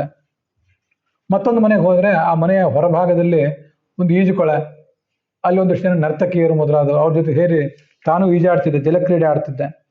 ಮತ್ತೊಂದು ಕಡೆ ಗೋದಾನ ಮಾಡ್ತಿದ್ದ. ಇನ್ನೊಂದು ಕಡೆ ಯಾರೋ ಪ್ರವಚನ ಹೇಳ್ತಿದ್ರು ನಮ್ಮಂಥವ್ರು, ಅದನ್ನು ಕೇಳ್ತಾ ಕೂತಿದ್ದ. ಮತ್ತೊಂದು ಕಡೆ ನೋಡಿದರೆ ಗಂಡ ಹೆಂಡತಿ ಇಬ್ರು ಜೋರಾಗಿ ನಗುತ್ತಿದ್ದಾರೆ, ಸರಸ ಸಲ್ಲಾಪಗಳಿಂದ ನಗ್ತಾ ಇದ್ದ. ಇದು ಬರೇ ರುಕ್ಮಿಣಿ ಜೊತೆಗೆ ಮಾಡಿದ್ದಲ್ಲ, ಬೇರೆ ಪತ್ನಿಯ ಜೊತೆಗೂ ಮಾಡ್ತಿದ್ದ. ಇನ್ನು ಕೆಲವು ಕಡೆ ನೋಡಿದ್ರು ಧರ್ಮಾಚರಣೆ ಮಾಡ್ತಿದ್ದ, ಕೆಲವು ಕಡೆ ಕಾಮದಲ್ಲಿ ತೊಡಗಿದ್ದ. ಕಾಮದಲ್ಲಿ ತೊಡಗುವುದು ಅಂದರೆ ಪತ್ನಿಯರ ಜೊತೆಗೆ ಇರೋದಷ್ಟೇ. ಮತ್ತೊಂದು ಕಡೆ ದುಡ್ಡು ಹೇಗೆ ಗಳಿಸ್ಬೇಕು, ದ್ವಾರಕೆಯ ಸಂಪತ್ತು, ಅರ್ಥ, ನೀತಿ, ರಾಜ್ಯಶಾಸ್ತ್ರ, ಅದರಲ್ಲಿ ತೊಡಗಿದ್ದ. ಇನ್ನೊಂದು ಕಡೆ ನೋಡಿದರೆ ಇವನೇ ಧ್ಯಾನ ಮಾಡ್ತಾ ಕೂತಿದ್ದಾನೆ. ಯಾರನ್ನು ಧ್ಯಾನ ಮಾಡ್ತಿದ್ದ? ಬಂದವರೇ ಭಗವಂತನನ್ನೇ ಧ್ಯಾನ ಮಾಡ್ತಾ ಕೂತಿದ್ದ. ಮತ್ತೊಂದು ಕಡೆ ಬಂದವರು ಹಿರಿಯರಿಗೆ ಅವ್ರಿಗೇನೋ ದಾನ ಇತ್ಯಾದಿಗಳನ್ನು ಕೊಟ್ಟು ಅವ್ರಿಗೆ ಸಮಾಧಾನ ಹೇಳ್ತಿದ್ದ. ಕೆಲವು ಕಡೆ ಯುದ್ಧ ನೀತಿ, ಕೆಲವು ಕಡೆ ಸಂಧಿ, ಇನ್ನೊಬ್ಬರು ರಾಜರ ಸಂಧಿ ಮಾಡ್ಕೊಳ್ಳೋದಿರ್ತದಲ್ಲ. ಇನ್ನು ಕೆಲವು ಕಡೆ ಇನ್ನೊಂದು ಕಡೆ ಹೋದರೆ ಬಲರಾಮ ಅಲ್ಲಿದ್ದಾನೆ, ಬಲರಾಮನ ಜೊತೆ ಸೇರಿ ಲೋಕ ಕಲ್ಯಾಣ ಹೇಗೆ ಮಾಡಬೇಕು ಏನು ಅಂತ ಗಹನವಾದ ಆಲೋಚನೆ ನಡೆದಿತ್ತು. ಮತ್ತೊಂದು ಕಡೆ ನೋಡಿದರೆ ಆ 11,77,189 ಜನ ಮಕ್ಕಳಿದ್ರಲ್ಲ, ಅವರಲ್ಲಿ ಕೆಲವರಿಗೆ ಉಪನಯನ ಮಾಡ್ಲಿಕ್ಕೆ ತೊಡಗಿದ್ದ. ಆವಾಗ ನೋಡಿ, ಒಳ್ಳೆ ಮುಹೂರ್ತ ಇತ್ತೇನೋ, ಉಪನಯನ ನಡೆಸಿದ್ದ. ಇನ್ನು ಮತ್ತೊಂದು ಮನೆಗೆ ಹೋದರೆ ತನ್ನ ಹೆಣ್ಣು ಮಕ್ಕಳಿಗೆ ಯೋಗ್ಯ ವರಗಳು ಎಲ್ಲಿದ್ದಾರೆ ಅಂತ ಹುಡುಕಾಡ್ತಿದ್ದ. ಗಂಡು ಮಕ್ಕಳಿಗೆ ಯೋಗ್ಯರಾದ ಕನ್ಯೆಯರೆಲ್ಲಾರು ಇದ್ದಾರೆ ಅಂತ ಅದನ್ನು ಹುಡುಕಾಡ್ತಿದ್ದ ಮತ್ತೊಂದು ಮನೆಯಲ್ಲಿ. ಇನ್ನೊಂದು ಕಡೆ ಮದುವೆ ಮಾಡಿಕೊಟ್ಟ ಹೆಣ್ಮಕ್ಳು ಅವ್ರನ್ನ ಅತ್ತೆ ಮನೆಗೆ ಕಳಿಸೋದು ನಡೆದಿತ್ತು, ತವ್ರ ಮನೆ, ಅವ್ರವ್ರ ಗಂಡಂದ್ರ ಮನೆಗೆ. ಮತ್ತೊಂದು ಮನೆಗೆ ಆ ಹೆಣ್ಮಕ್ಳು, ಮದುವೆ ಮಾಡಿಕೊಂಡು ಹೋದ ಹೆಣ್ಣು ಮಕ್ಕಳು ಇವನ ಮನೆಗೆ ಬರೋದಿತ್ತು, ತವ್ರ ಮನೆಗೆ ಬರೋದಿತ್ತು, ಅಲ್ಲಿ ನಿಂತ್ಕೊಂಡಿದ್ದ. ಒಂದೊಂದು ಮನೆಯಲ್ಲಿ ಒಂದೊಂದು ಥರ. ಇದು ನೋಡಿ ಅವರಿಗೆ ದಿಗ್ಭ್ರಮೆ ಆಯಿತು. ದೇವತೆಗಳ ಆರಾಧನೆ ಕೆಲವು ಕಡೆ, ಇನ್ನು ಕೆಲವು ಕಡೆ ಇಲ್ಲೂ ಬಾವಿ ಕಟ್ಟಿಸ್ತಾ ಇದ್ದ, ಮತ್ತೊಂದು ಕಡೆ ದೇವಾಲಯ ಕಟ್ಟಿಸ್ತಾ ಇದ್ದ. ಸಿಂಧು ದೇಶ, ಪಾಕಿಸ್ತಾನ ಮೊದಲಾದ ದೇಶಗಳಿದೆಯಲ್ಲ, ಅಲ್ಲಿಯ ಕುದುರೆಗಳು ಅದನ್ನು ಏರಿ ಬೇಟೆ ಹೊರಟಿದ್ದ ಕೆಲವು ಕಡೆ. ಮತ್ತೊಂದು ಕಡೆ ಯಜ್ಞವೇ ನಡೆಸಿದ್ದ. ಇನ್ನು ಕೆಲವು ಕಡೆ ಗೂಢಚಾರ ವೇಷ ತೊಟ್ಕೊಂಡು ಎಲ್ಲ ಕಡೆ ಸಂಚಾರ ಮಾಡ್ತಿದ್ದ. ಕೃಷ್ಣ ಅಂತ ಉಳಿದವ್ರಿಗೆ ಗೊತ್ತಾಗುವಂತಿರ್ಲಿಲ್ಲ, ಅದು ರಾಜರು ಗೂಢಚಾರರಾಗಿ ಎಲ್ಲ ಕಡೆ ಓಡಾಡ್ತಾರೆ ಅಂತ ಇರ್ತದೆ. ಹಾಗೆ ಓಡಾಡ್ತಾ ಇದ್ದ. 16,100 ಮನೆಗಳನ್ನು ನೋಡಿದ್ರು. ಎಲ್ಲ ಕಡೆ ಪ್ರತ್ಯೇಕ ಪ್ರತ್ಯೇಕ ರೂಪಗಳು, ಮಾನವರಂತೆ ಆ ಸ್ತ್ರೀಯರ ಜೊತೆ ವಿಹಾರ ಮಾಡ್ತಿದ್ದ. ಕೊನೆಗೊಮ್ಮೆ ಯೋಗೇಶ್ವರನೇ, ನಿನ್ನ ಯೋಗ ಮಾಯೆ ನಾನು ಇವತ್ತು ಕಣ್ಣಾರೆ ಕಂಡೆ ಅಂದ್ರವರು. ಇನ್ನು ನೋಡಿ, ಇದನ್ನೇ ನಾನು ಹೇಳಿದ್ದು, ನಿನ್ನ ಗುಣಗಾನವನ್ನ ನಾನು ಮಾಡಬೇಕಾಗಿದೆ, ಮತ್ತೆ ಅದನ್ನು ಜನರಿಗೆ ಹೇಳಬೇಕಾಗಿದೆ. ನಿನ್ನ ಲೀಲೆಯನ್ನು ನಾನು ಜನರಲ್ಲಿ ಹಾಡ್ತಾ ಸಂಚಾರ ಮಾಡ್ತೀನಿ, ನನಗೆ ಅನುಜ್ಞೆ ಕೊಡು, ಇನ್ನು ಮುಂದೆ ನಾನು ಪ್ರವಚನ ಮಾಡ್ತೀನಿ. ಇಲ್ಲಿವರೆಗೆ ನಾರದರು ಮಾಡಿದ ಪ್ರವಚನ, ಸಂಗೀತ ಕಚೇರಿ ಎಲ್ಲದಕ್ಕಿಂತ ಇನ್ನು ಮುಂದಿಂದ ಹೆಚ್ಚಿನ ಅದ್ಭುತವಾಗೇ ಇದ್ದಿರಬೇಕು. ಇದನ್ನೇ ಹೇಳೋದು. ನಾವೇನೂ ನೋಡಿಲ್ಲ ನಮ್ಮಂಥವ್ರು, ನಾವು ಸುಮ್ಮನೆ ಕೇಳಿದ್ದೇವೆ ಅಷ್ಟೇ. ಕೇಳಿ ಮಾಡುವ ಪ್ರವಚನ ನಮ್ದೆಲ್ಲ, ನೋಡಿ ಮಾಡುವವರ ಪ್ರವಚನ ಇನ್ನೂ ದೊಡ್ಡದಿರ್ತದೆ, ಚೆನ್ನಾಗಿರ್ತದೆ. ಆವಾಗ ಭಗವಂತ ಹೇಳಿದ, ನೋಡಿ, ನಾನು ಇಲ್ಲಿ ಅವತಾರ ಮಾಡಿ ಬಂದದ್ದೇ ಧರ್ಮವನ್ನು ಉಪದೇಶ ಮಾಡುವುದಕ್ಕಾಗಿ, ಧರ್ಮಾಚರಣೆ ಮಾಡುವವರಿಗೆ ಪ್ರೇರಣೆ ಮಾಡಲಿಕ್ಕಾಗಿ. ಜಗತ್ತಿಗೆ ಗೃಹಸ್ಥ ಧರ್ಮದ ಶಿಕ್ಷಣ ಕೊಡಬೇಕಾಗಿತ್ತು, ಅದಕ್ಕಾಗಿ ನಾನು ಹೀಗೆ ಮಾಡಿದೆ. ನಾರದರು ಇದನ್ನೆಲ್ಲ ನೋಡಿದರು, ಮತ್ತೆ ವಿಸ್ಮಯ ಆಯಿತು. ಒಂದು ಕಡೆ ಅರ್ಥ, ಒಂದು ಕಡೆ ಧರ್ಮ, ಒಂದು ಕಡೆ ಕಾಮ. ಇತ್ಯರ್ಥ ಧರ್ಮ ಕಾಮೇಶು ಕೃಷ್ಣೇನ ಅವಹಿತಾತ್ಮನ ಸಮ್ಯಕ್ ಸಭಾಜಿತ ಪ್ರೀತಃ ತಮೇವ ಅನುಸ್ಮರಣೀಯೋ. ಅವನು ಸತ್ಕಾರ ಸ್ವೀಕಾರ ಮಾಡಿದ್ರು, ಅಲ್ಲಿಂದ ಮತ್ತೆ ಅವನನ್ನೇ ಸ್ಮರಣೆ ಮಾಡ್ತಾ ಹೊರಟೋದ್ರು. ಮಹಾಭಾರತದಲ್ಲಿ ಒಂದು ಮಾತಿದೆ, ಧರ್ಮಾರ್ಥ ಕಾಮಾಹ ಸಮಮೇವ ಸೇವ್ಯಾಹ ಯಸ್ತ್ವೇಕ ಭಕ್ತಃ ಸ ನರೋ ಜಘನ್ಯ ತಯೋಸ್ತು ಸಕ್ತಂ ಪ್ರವದಂತಿ ಮಧ್ಯಂ ಸ ಉತ್ತಮೋ ಯೋಭಿರತ ಸ್ತ್ರೀವರ್ಗೆ ಅಂತ. ಇದು ಮಹಾಭಾರತದಲ್ಲಿ ಬರುವಂಥ ಒಂದು ಮಾತು, ಭೀಮಸೇನ ಹೇಳಿದ ಮಾತು. ಧರ್ಮ, ಅರ್ಥ, ಕಾಮ ಅಂತ ಈ ಮೂರಿದೆಯಲ್ಲ, ಮೋಕ್ಷ ಅನ್ನೋದು ಕೊನೆಗೆ ನಾವು ಪಡಿಬೇಕಾದದ್ದು. ಈ ಮೂರಕ್ಕೂ ನಾವು ಬೆಲೆ ಕೊಡಬೇಕು ಈ ಜಗತ್ತಿನಲ್ಲಿದ್ದ ಮೇಲೆ. ಅದರಲ್ಲಿ ಯಾವುದೋ ಒಂದಕ್ಕೆ ಬೆಲೆ ಕೊಟ್ಟರೆ ಅವನು ನೀಚ, ಅವನು. ಎರಡಕ್ಕೆ ಬೆಲೆ ಕೊಟ್ಟರೆ ಸ್ವಲ್ಪ ಅಡ್ಡಿ ಇಲ್ಲ. ಮೂರಕ್ಕೂ ಬೆಲೆ ಕೊಟ್ಟವನು ಉತ್ತಮ. ಮೂರನ್ನು ಯಥಾವತ್ತಾಗಿ ಅನುಸರಣೆ ಮಾಡಬೇಕು. ಇದು ಶಾಸ್ತ್ರದ ಸಾರ. ಇದು ಲೋಕ ಕಲ್ಯಾಣಕ್ಕಾಗಿ ಆತ ಯೋಗ ಶಕ್ತಿಯನ್ನು ಸ್ವೀಕಾರ ಮಾಡಿ ಮನುಷ್ಯರಂತೆ ನಟನೆ ಮಾಡ್ತಿದ್ದ ಒಂದು ನೋಡಿ ಆ ನಾರದ ತೆರಳಿದ. ಮತ್ತೆ ಇದೇನಿದೆಯಲ್ಲ, ಯಾನೀಹ ವಿಶ್ವ ವಿಲಯೋದ್ಭವ ವೃತ್ತಿ ಹೇತು ಕರ್ಮಾಣ್ಯನನ್ಯ ವಿಷಯಾಣಿ ಹರಿಶ್ಚಕಾರ ಯಸ್ತ್ವಂಗ ಗಾಯತಿ ಶೃಣೋತ್ಯನುಮೋದತೇವ. ಒಬ್ರು ಯಾರು ಇದನ್ನು ಹೇಳಬೇಕು, ಇನ್ನೊಬ್ರು ಕೇಳಬೇಕು. ಉಳಿದವರು ಇದು ಯೋಗ್ಯವಾಗಿದೆ, ಇಂಥ ಪ್ರವಚನಗಳು ನಡೀತಾ ಇರಬೇಕು ಅಂತ ಅನುಮೋದನೆ ಮಾಡ್ಬೇಕು. ಅದಕ್ಕೆ ಭಲೇ ಭೇಷ್ ಅಂತಂತಿರ್ಬೇಕು, ಏನು ಅದ್ಭುತವಾದ ಕಥೆ ಹೇಳಿದ್ರಿ ಅಂತ ಅನ್ಬೇಕು. ಹಾಗಂದ್ರೆ ಹೇಳುವವರಿಗೂ ಕೇಳುವವರಿಗೂ ಅನುಮೋದನೆ ಮಾಡುವವರಿಗೂ ಅವರೆಲ್ಲರಿಗೂ ಭಗವಂತನಲ್ಲಿ ಭಕ್ತಿ ಆಗ್ತದೆ. ಅದಕ್ಕಾಗಿ ಇದನ್ನು ಕೇಳಬೇಕು. ಇದರ ಮುಂದಿನ ಅಧ್ಯಾಯ ಏನಿದೆ ಅದು ತುಂಬ ಅದ್ಭುತವಾದದ್ದು. ಹೆಚ್ಚು ಕಡಿಮೆ ಈ ಅಧ್ಯಾಯದಲ್ಲಿರೋ ಎಲ್ಲ ಸಂಗತಿಗಳನ್ನು ಕವರ್ ಮಾಡಿದ್ದಾನೆ. ಕೆಲವು ಎಲ್ಲ ಅಧ್ಯಾಯಗಳಲ್ಲಿರೋ ಎಲ್ಲ ವಿಷಯಗಳನ್ನು ಹೇಳ್ತಿಲ್ಲ, ಆದರೆ ಕೃಷ್ಣಂದು ಯಾಕೆ ಹೇಳ್ತಿದ್ದೇನೆ ಇದನ್ನೆಲ್ಲನೂ ಅಂದರೆ, ನಮ್ಮ ದಿನಚರಿ ಹೇಗಿರಬೇಕು, ನಾವು ಹೇಗೆ ನಡ್ಕೋಬೇಕು ಅನ್ನೋದು ನಮ್ಗೆ ಗೊತ್ತಾಗಬೇಕಾಗಿದೆ. ನಮ್ಮದು ಈಗ ಮುಗೀತು, ಇನ್ನೇನು ನಾವು ಮಾಡಬೇಕಾದ್ದೇನಿದೆ ಅಂತ ಭಾವಿಸಬೇಕಾಗಿಲ್ಲ. ನಮ್ಮ ಜೀವನ ಇನ್ನೂ ಏನು ಬಾಕಿ ಇದೆ, ಅದು ಇನ್ನೂ ಸರಿಯಾಗಿ ನಡಿಬೇಕು. ನಮ್ಮನ್ನು ನೋಡಿ ಇನ್ನೊಬ್ಬರು ಉತ್ತಮ ಜೀವನ ಹೇಗೆ ಅನ್ನೋದನ್ನು ಕಲ್ತ್ಕೋಬೇಕು. ಅದಕ್ಕಾಗಿ ಇದನ್ನೆಲ್ಲ ಮಾಡಬೇಕು. ಅಥ ಉಷಸಿ ಉಪವೃತ್ತಾಯಾಮ್ ಕುಕ್ಕುಟಾನ್ ಕೂಜತೋಷಪನ್ ಗೃಹೀತ ಕಂಠ್ಯ ಮಾಧವ್ಯ ಪತಿಭಿರ್ ವಿರಹಾತುರಾಹ. ಈ ಶ್ಲೋಕದಲ್ಲಿರೋ ಶೃಂಗಾರ, ಹಾಸ್ಯ, ಇದನ್ನು ನೋಡಿದರೆ ನನಗೆ ಈ ಶ್ಲೋಕ ಮರಿಲಿಕ್ಕಾಗಿಲ್ಲ. ಎಷ್ಟೋ ಸರಿ ಹೇಳಿ ಆಗಿದೆ ಈ ಶ್ಲೋಕ. ಮನೆಗಳಲ್ಲಿ ಅವನ ದಿನಚರಿ ಹಿಂದೆ ನೋಡಿದ್ವಲ್ಲ, ಅವನು ಹೇಗಿದ್ದ ಅಂತ. ಬೆಳಿಗ್ಗೆ ಎದ್ರಿಂದ ಅವನು ಸಾಯಂಕಾಲ ತನಕ ಏನೇನು ಮಾಡ್ತಿದ್ದ ಅನ್ನೋದನ್ನ ಇಲ್ಲೇ ಹೇಳ್ತಾರೆ. ಬೆಳಿಗ್ಗೆ ಏಳುವಾಗ ಸ್ಥಿತಿ ಹೇಗಿತ್ತು ಅಂದರೆ, ಕೃಷ್ಣನ ಒಂದು ಮನೆ, ಅದು ಒಂದು ಮನೆ ಅಲ್ಲ, ಎಲ್ಲ ಮನೆಗಳು ಹೀಗೆ ಇದ್ದವು. ಅವರು ಸತಿಪತಿಗಳು ಮಲ್ಕೊಂಡಿದ್ರಲ್ಲ, ಆ ಮಲ್ಕೊಂಡಿದ್ದಾಗ ರಾತ್ರಿ ಕಳೆದು ಬೆಳಗಾಯಿತು. ರಾತ್ರಿ ಕಳೆದು ಬೆಳಗಾದಾಗ ಮುಂಗೋಳಿ ಕೂಗಿತ್ತು. ಮುಂಗೋಳಿ ಕೂಗಿದಾಗ ಆ ಕೃಷ್ಣನ ಪತ್ನಿಯರಿಗೆ ಅದನ್ನು ತಾಳಲಿಕ್ಕಾಗಲಿಲ್ಲ ಅಂತ.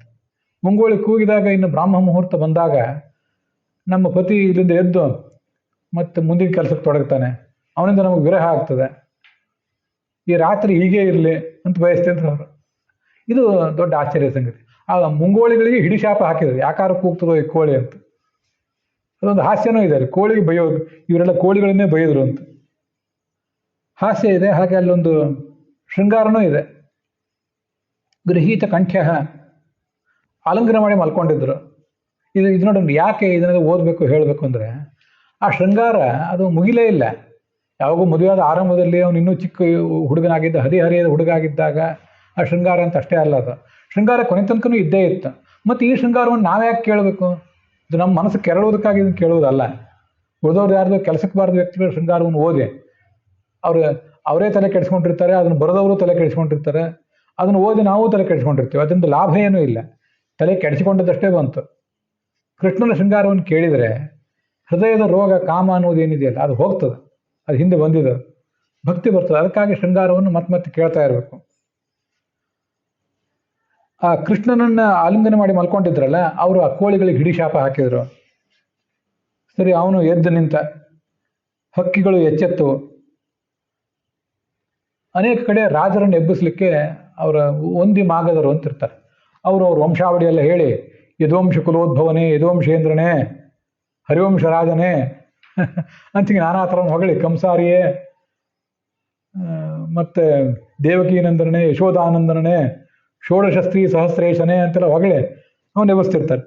ಇಲ್ಲಿ ಅನೇಕ ದುಂಬಿಗಳು, ಹಕ್ಕಿಗಳು ಅವೇ ಅವನಿಗೆ ಒಂದಿ ಮಾಗದರಂತೆ ವರ್ತಿಸಿದವು. ಬಹಳ ಮಂಗಳಕರವಾದ ಮುಹೂರ್ತ. ಬ್ರಾಹ್ಮ ಕಾಲದ ಸೌಂದರ್ಯನೇ ಬಹಳ ಅದ್ಭುತವಾದ್ದು. ಆದರೆ ಒಂದು ಮನೆಯಲ್ಲಿ ರುಕ್ಮಿಣಿ ಇದ್ದಲ್ಲ, ಅಷ್ಟು ಮಂಗಳಕರವಾದ ಮುಹೂರ್ತವನ್ನು ಅವಳಿಗೆ ಸಹಿಸಲಿಕ್ಕಾಗಲಿಲ್ಲ. ಯಾಕೆಂದರೆ ನಾಮೃಷ್ಯ ಅತಿಶೋಭನಂ ಪರಿರಂಭಣ ವಿಶ್ಲೇಷಾತ್, ಕೃಷ್ಣನ ಕೈ ತಪ್ಪಿ ಹೋಗ್ತಾನಲ್ಲ ಅಂತ ಅವಳಿಗೆ ಚಿಂತೆ. ಅಂತೂ ಎದ್ದು ಮುಖ ತೊಳೆದ, ಮೊದಲು ಧ್ಯಾನ ಮಾಡಿದ. ಇದನ್ನು ಬೆಳಿಗ್ಗೆ ಎದ್ದು ಕೂಡಲೇ ನಾವು ಯಾರನ್ನು ಧ್ಯಾನ ಮಾಡಬೇಕು? ಭಗವಂತನ ಧ್ಯಾನ ಮಾಡಬೇಕು. ಹಾಸಿಗೆಯಿಂದ ಎದ್ದು ಕಾಲು ಕೆಳಗಿಡೋದಕ್ಕಿಂತ ಮುಂಚೆ ಭೂಮಿಯನ್ನು ನೆನಪಿಸ್ಕೋಬೇಕು. ಶ್ಲೋಕಗಳ ಬಗ್ಗೆ ತಲೆ ಕೆಡಿಸ್ಕೊಳ್ಬೇಡ್ರಿ. ಶ್ಲೋಕಗಳು ಸಾವಿರಾರಿವೆ, ಹೇಳಬೇಕಾದ ಶ್ಲೋಕ ಸಾವಿರಾರಿವೆ, ಮಹಾಭಾರತದಲ್ಲೂ ಇದೆ. ಅದಾದಮೇಲೆ ಭಗವಂತನನ್ನ, ತಂದೆ ತಾಯಂದಿರನ್ನ ನೆನಪಿಸ್ಕೋಬೇಕು ಅಂತೆಲ್ಲ ಇದೆ. ಆ ಶ್ಲೋಕಗಳ ಬಗ್ಗೆ ವಿಚಾರ ಬೇಡ, ಅದ್ರ ಹಿಂದಿನ ಆಲೋಚನೆ, ಅದರ ಥಾಟ್ ಮಾತ್ರ ತಲೆಯಲ್ಲಿದ್ದರೆ ಸಾಕು. ಭೂಮಿ ಮೇಲೆ ಕಾಲಿಡುವಾಗ ಭೂಮಿಯ ಸ್ತೋತ್ರ, ಮುಂದೆ ಭಗವಂತನ ನಮಸ್ಕಾರ, ತಂದೆ ತಾಯಂದಿರಿಗೆ ನಮಸ್ಕಾರ, ಇದನ್ನೆಲ್ಲ ಮಾಡಿ ಅದನ್ನು ಬೆಳಗ್ಗೆನೂ ಮಾಡ್ಬೋದು, ರಾತ್ರಿಯೂ ಮಾಡ್ಬೋದು. ಒಂದು ಶ್ಲೋಕ ನಾನು ಹೇಳ್ತಿರ್ತೀನಿ ಮೇಲಿದ ಮೇಲೆ, ಬೆಳಗ್ಗೆ ಅಂತ ಹೇಳ್ತಿರ್ತೀನಿ. ಇಷ್ಟಂ ದತ್ತಂ ತಪಂ ತಪ್ತಂ ಪೂರ್ತಂ ಯಚ್ಚಾತ್ಮನಃ ಪ್ರಿಯಾನ್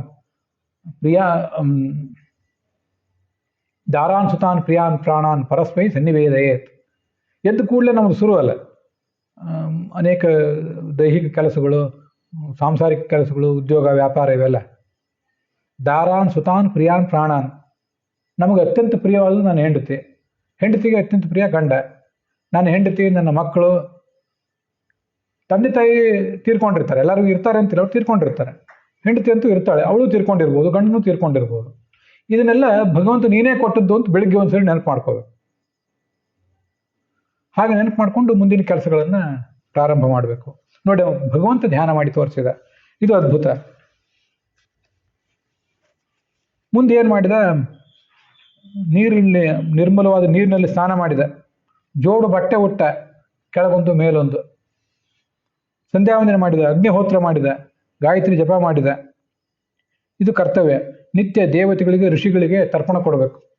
ಹೀಗೆ ನೀರು ಬಿಟ್ಟರೆ ಇದು ದೇವತೆಗಳಿಗೆ, ಹೀಗೆ ಬಿಟ್ಟರೆ ಇದು ಋಷಿಗಳಿಗೆ, ಅದೇ ನೀರನ್ನು ಹೀಗೆ ಬಿಟ್ಟರೆ ಅದು ಋಷಿಗಳಿಗೆ, ಹೀಗೆ ಬಿಟ್ಟರೆ ಪಿತೃಗಳಿಗೆ. ಇದನ್ನೆಲ್ಲರೂ ಕೊಡಬೇಕು ನಿತ್ಯ. ಶ್ರಾದ್ದ ಇದ್ದಾಗಂತಲ್ಲ, ಬರೀ ನೀರಿಂದ ಅಷ್ಟೇ ಇದು. ಅದು ಇಲ್ಲೇ ನೀರು ಎಲ್ಲಿ ಬಿಡಬೇಕು, ನೀರಿನ ಜೊತೆಗೆ ಎಳ್ಳಿರಬೇಕು, ತುಳಸಿ ಇರಬೇಕು, ಅದು ಯಾವುದ್ರ ಬಗ್ಗೆನೂ ಬೇಡ, ವಿಚಾರ ಬೇಡ. ನಿತ್ಯ ನಮ್ಮ ತಂದೆ ತಾಯಿ ಅವ್ರು ನೆನಪು ಮಾಡ್ಕೊಂಡ್ರಾದ್ರೂ ಸಾಕಲ್ಲ, ದೇವತೆಗಳನ್ನ ನೆನಪು ಮಾಡ್ಕೋಬೇಕು, ತಂದೆ ತಾಯಿನ ನೆನಪು ಮಾಡ್ಕೋಬೇಕು, ಶಾಸ್ತ್ರವನ್ನು ಕೊಟ್ಟಂಥ ಋಷಿಗಳನ್ನು ನೆನಪು ಮಾಡ್ಕೋಬೇಕು. ನಾವು ಅಷ್ಟು ನೆನಪು ಮಾಡ್ಕೊಂಡ್ರೆ ಸಾಕು, ಗುರುಗಳು ನೆನಪು ಮಾಡ್ಕೊಂಡ್ರೆ ಸಾಕು.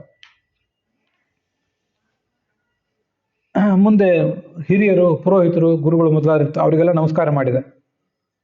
ಮುಂದೆ ಗೋದಾನ ಮಾಡಿದೆ. ಗೋ ಸಂಪತ್ತು ದೊಡ್ಡದಿತ್ತು ಅವಾಗ, ಬೇಕಾದಷ್ಟು ಕೊಡೋರು ತಗೊಳ್ಳೋರು ಎಲ್ಲರೂ ಇದ್ದರು. ಗೋದಾನ ಮಾಡಿದೆ, ನಿತ್ಯ ನಡೀತಿತ್ತಿದ್ದು. ಆಮೇಲೆ ಆ ಅರಮನೆಗಳಲ್ಲೇ ಅಲ್ಲಲ್ಲಿ ದೇವಾಲಯಗಳಲ್ಲೇ ಇರ್ತಿತ್ತಲ್ಲ, ಕುಲದೇವರು ಮೊದಲು ಅಲ್ಲೆಲ್ಲ ಹೋಗಿ ನಮಸ್ಕಾರ ಮಾಡಿದೆ. ತನಗಿಂತ ಹಿರಿಯರಾದ ಅಜ್ಜ ಅಜ್ಜಿ, ತಂದೆ ತಾಯಿ, ಉಗ್ರಸೇನ ಇದ್ನಲ್ಲ, ಸೋದರ ಮಾವನ ತಂದೆ ಅವನು, ಇವನ ತಂದೆ ವಸುದೇವ, ಅವರಿಗೆಲ್ಲರಿಗೂ ನಮಸ್ಕಾರ ಮಾಡಿದೆ. ಕಪಿಲೆ ಗೋವು, ಅದಕ್ಕೆ ಮುಟ್ಟಿ ನಮಸ್ಕಾರ ಮಾಡಿ, ಗೋವು ಇದ್ರೆ ಅದಕ್ಕೆ ನಮಸ್ಕಾರ ಮಾಡಬೇಕು. ಎಲ್ಲ ಕಡೆ ಗೋವು ಇರೋದಿಲ್ಲ, ನಿಮ್ಮ ಮನೆಯಲ್ಲಿದೆ, ಅದಕ್ಕೆ ನಮಸ್ಕಾರ ಮಾಡಿರಿ. ಅಶ್ವತ್ಥ ವೃಕ್ಷಕ್ಕೆ. ತಾನು ಅಲಂಕಾರ ಮಾಡಿಕೊಂಡ. ಯಾವತ್ತೂ ಅವನು ಅಲಂಕಾರ ಪ್ರಿಯ, ಯಾವತ್ತೂ ಬೇಕಾಬಿಟ್ಟಿಯಾಗಿ ಇದ್ದದ್ದಲ್ಲ, ಮನಮೋಹಕವಾದ ರೂಪ ಅವನು, ಅದಕ್ಕೆ ತಕ್ಕಂತೆ ಯಾವತ್ತೂ ಅಲಂಕಾರನೂ ಮಾಡ್ಕೋತಿದ್ದ. ಮುಂದೆ ಯಾರ್ಯಾರಿಗೆ ಏನೇನು ದಾನ ಕೊಡಬೇಕೋ ಇತ್ಯಾದಿಗಳನ್ನೆಲ್ಲ ಕೊಟ್ಟ. ಹೂವು, ತಾಂಬೂಲ ಇದನ್ನೆಲ್ಲ ದಾನ ಮಾಡಿದ. ತನ್ನ ರಾಣಿಯರಿಗೆ ಕೊಟ್ಟ. ಸ್ವಲ್ಪ ವಿಚಾರ ಮಾಡ್ರಿ. ಸುಹೃದ ಪ್ರಕೃತಿಯಿಂದ ದಾರಾನ್ ಪ್ರಾಯುಂಕ್ತ ಚ ತತ ಸ್ವಯಂ. ನಾವು ಮದುವೆಯಾಗಿ ಇಷ್ಟೆಲ್ಲ ವರ್ಷ ಕಳೆದಿದ್ದೀವಲ್ಲ, ಹೆಂಡತಿಗೆ ಒಂದು ಹೂವಿನ ಹಾರ, ಹೂವಿನ ಮಾಲೆ ಎಷ್ಟು ದಿವಸ ಆಯ್ತು ತಂದು ಕೊಟ್ಟು, ಇನ್ನೂ ಒಂದ್ಸರಿ ನಾವು ನೆನಪು ಮಾಡ್ಕೋಬೇಕು. ಅಥವಾ ಕೊಡಬೇಕು ಅಂತ ನೆನಪಾದರೂ ಎಂದು ಬಂದಿದೆ. ಗಂಡಂದ್ರು ಕೇಳ್ಕೋಬೇಕಾದ ವಿಚಾರ, ಹೆಂಡಂದ್ರು ಕೂಡ ಎಷ್ಟು ದಿವಸ ಆಯ್ತು ನಮ್ಮ ಗಂಡ ನಮ್ಗೆ ಕೊಟ್ಟು ಇದನ್ನ ಅಂತ ಒಂದ್ಸರಿ ನೆನಪು ಮಾಡ್ಕೋಬೇಕು. ನಮ್ಮ ಜೀವನ ಹೇಗಿರುತ್ತೆ ಎಲ್ಲ ಮರೆತು ಹೋಗಿರ್ತೀವಿ ನಾವು. ಅವ್ರಿಗೆಲ್ಲರಿಗೂ ಹೂಮಾಲೆ, ತಾಂಬೂಲ ಇತ್ಯಾದಿಗಳನ್ನು ಕೊಟ್ಟು ಅಲ್ಲಿಂದ ಹೊರಟ. ಅಷ್ಟೊತ್ತಿಗೆ ಅವನು ಸಾರಥಿ ದಾರುಕ 4 ಕುದುರೆಗಳಿಂದ ಹೂಡಿದ ರಥ ಅದು. ಶೈಬ್ಯ ಸುಗ್ರೀವ ಮೇಘಪುಷ್ಪ ಬಲಾಹಕ ಅಂತ ಹಿಂದೆ ಬಂದಿತ್ತು. ರಥ ತಂದು ನಿಲ್ಲಿಸಿದ. ಅಲ್ಲಿಂದ ಅರಮನೆಗೆ ಹೋಗಬೇಕಾಗಿತ್ತು, ರಾಜನ ಅರಮನೆಗೆ. ಅದ್ರ ವೈಭವ ಅದರಿಂದ ಹೇಗೆ ವರ್ಣನೆ ಮಾಡಿದ್ದಾನೆ ಅನ್ನೋದು ನೋಡಿ. ಇವನು ಹೀಗೆ ಮುಂದೆ ಕೃಷ್ಣ ಹೊರಟ್ರೆ ಸಾರಥಿ ಇವನ್ ಕೈ ಹಿಡಿದ.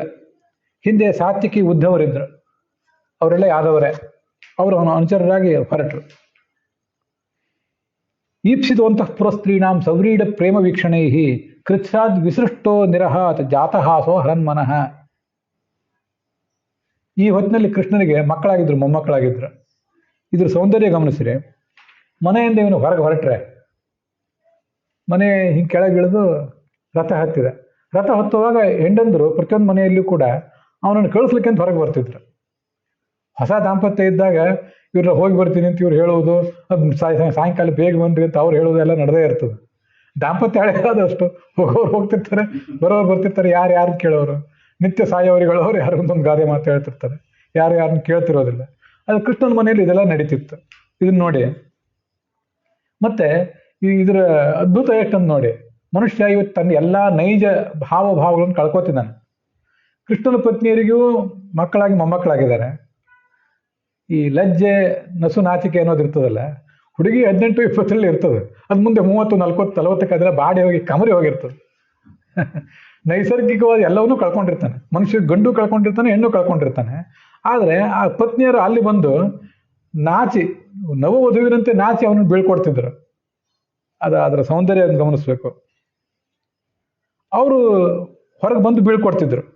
ಇವನು ಅವ್ರ ಕಡೆ ನೋಡಿ ಅವರನ್ನು ತಾನು ಬೀಳ್ಕೊಟ್ಟು ಹೊರಡ್ತಿದ್ದ. ಅದು ಹೇಗೆ ಅಂದರೆ ನಿರಹಾಸ ಜಾತಹಾಸೋ ಹರನ್ಮನಃ. ಅವ್ರ ಕಡೆ ಒಂದ್ಸರಿ ಇವನು ಮುಗುಳ್ನಕ್ಕೆ ನೋಡ್ತಿದ್ದ. ಇವನು ಹೊರಟ್ರೆ ಇವನು ಹೋದ, ಅವ್ರ ಮನಸ್ಸು ಕೂಡ ಇವನ ಜೊತೆ ಹೋಯ್ತು ಮುಂದೆ. ಯಾಕಂದ್ರೆ ಅವ್ರ ಮನಸ್ಸು ಅಲ್ಲಿ ಉಳಿದಿರಲಿಲ್ಲ, ಕೃಷ್ಣನ ಜೊತೆ ಹಿಂಬಾಲಿಸಿ ಹೋಯ್ತದು. ಇದು ತುಂಬ ಅದ್ಭುತವಾದ ಶ್ಲೋಕ, ನನಗೆ ಯಾವತ್ತೂ ನೆನಪಿರುವಂಥ ಶ್ಲೋಕ ಇದು. ಅಷ್ಟು ಕಾಲ ಆದ್ಮೇಲೂ ಕೂಡ ಪ್ರತಿನಿತ್ಯ ಅವನನ್ನು ಬೀಳ್ಕೊಳ್ಲಿಕ್ಕೆ ಬರ್ತಿದ್ರು. ಸಾಯಂಕಾಲ ಬಹುಶಃ ಅವ್ನು ಒಳಗೆ ಬಂದಾಗಲೂ ಬರ್ತಿದ್ರೇನೋ.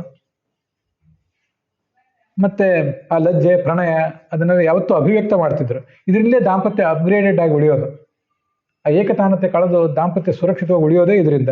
ಇಲ್ಲೇ ಹೋದ್ರೆ ಅನ್ಯಾಯ ಅನಾಚಾರಗಳೇ ಆಗಿ ಹೋಗ್ತವೆ.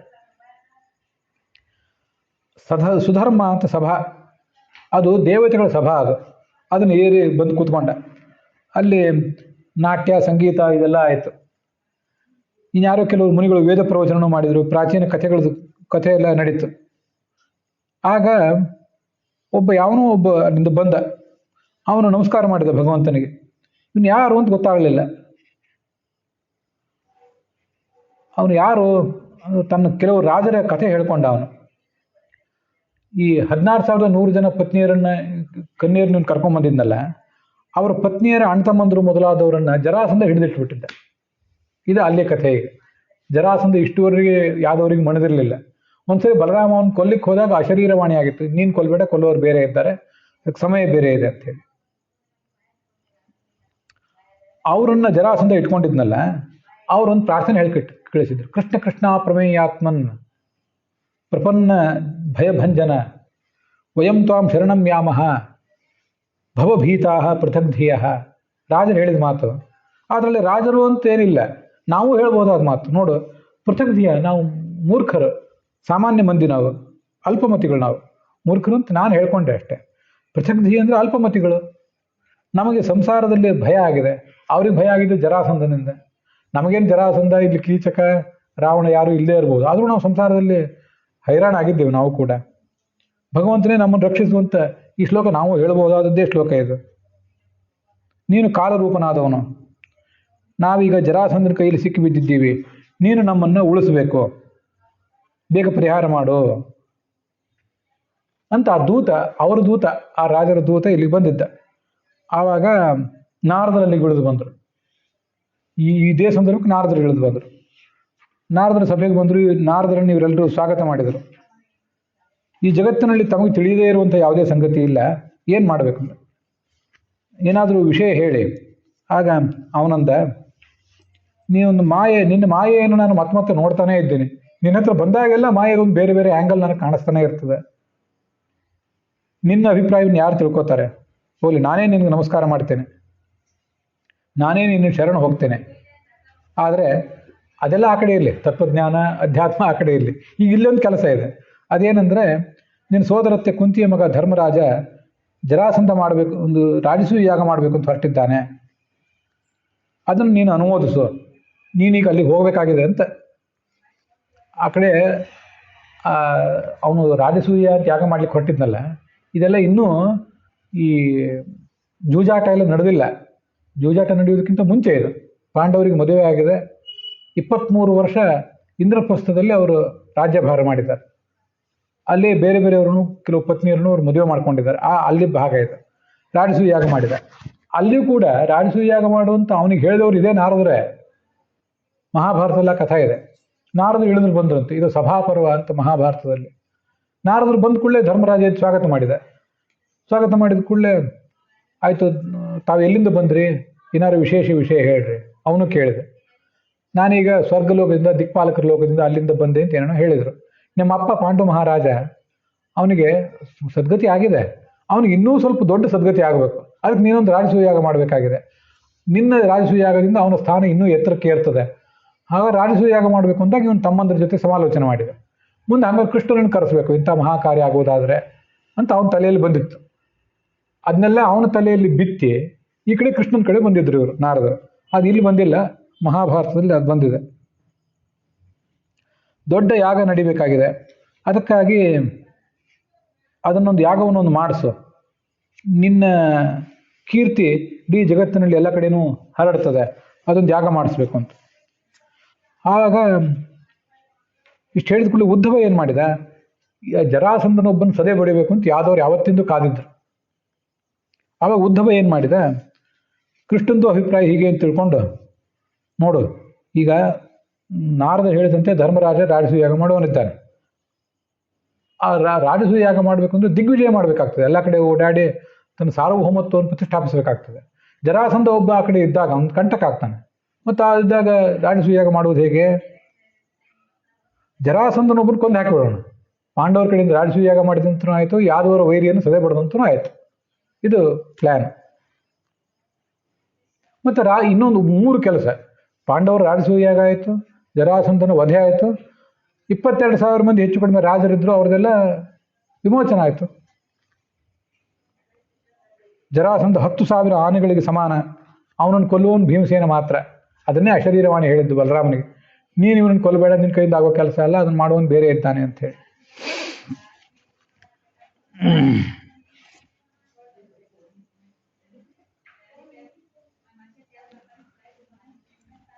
ಹಾಗಾಗಿ ನಾವು ಅವನನ್ನು ದ್ವಂದ್ವ ಯುದ್ಧದಿಂದ ಕೊಲ್ಲೋಣ.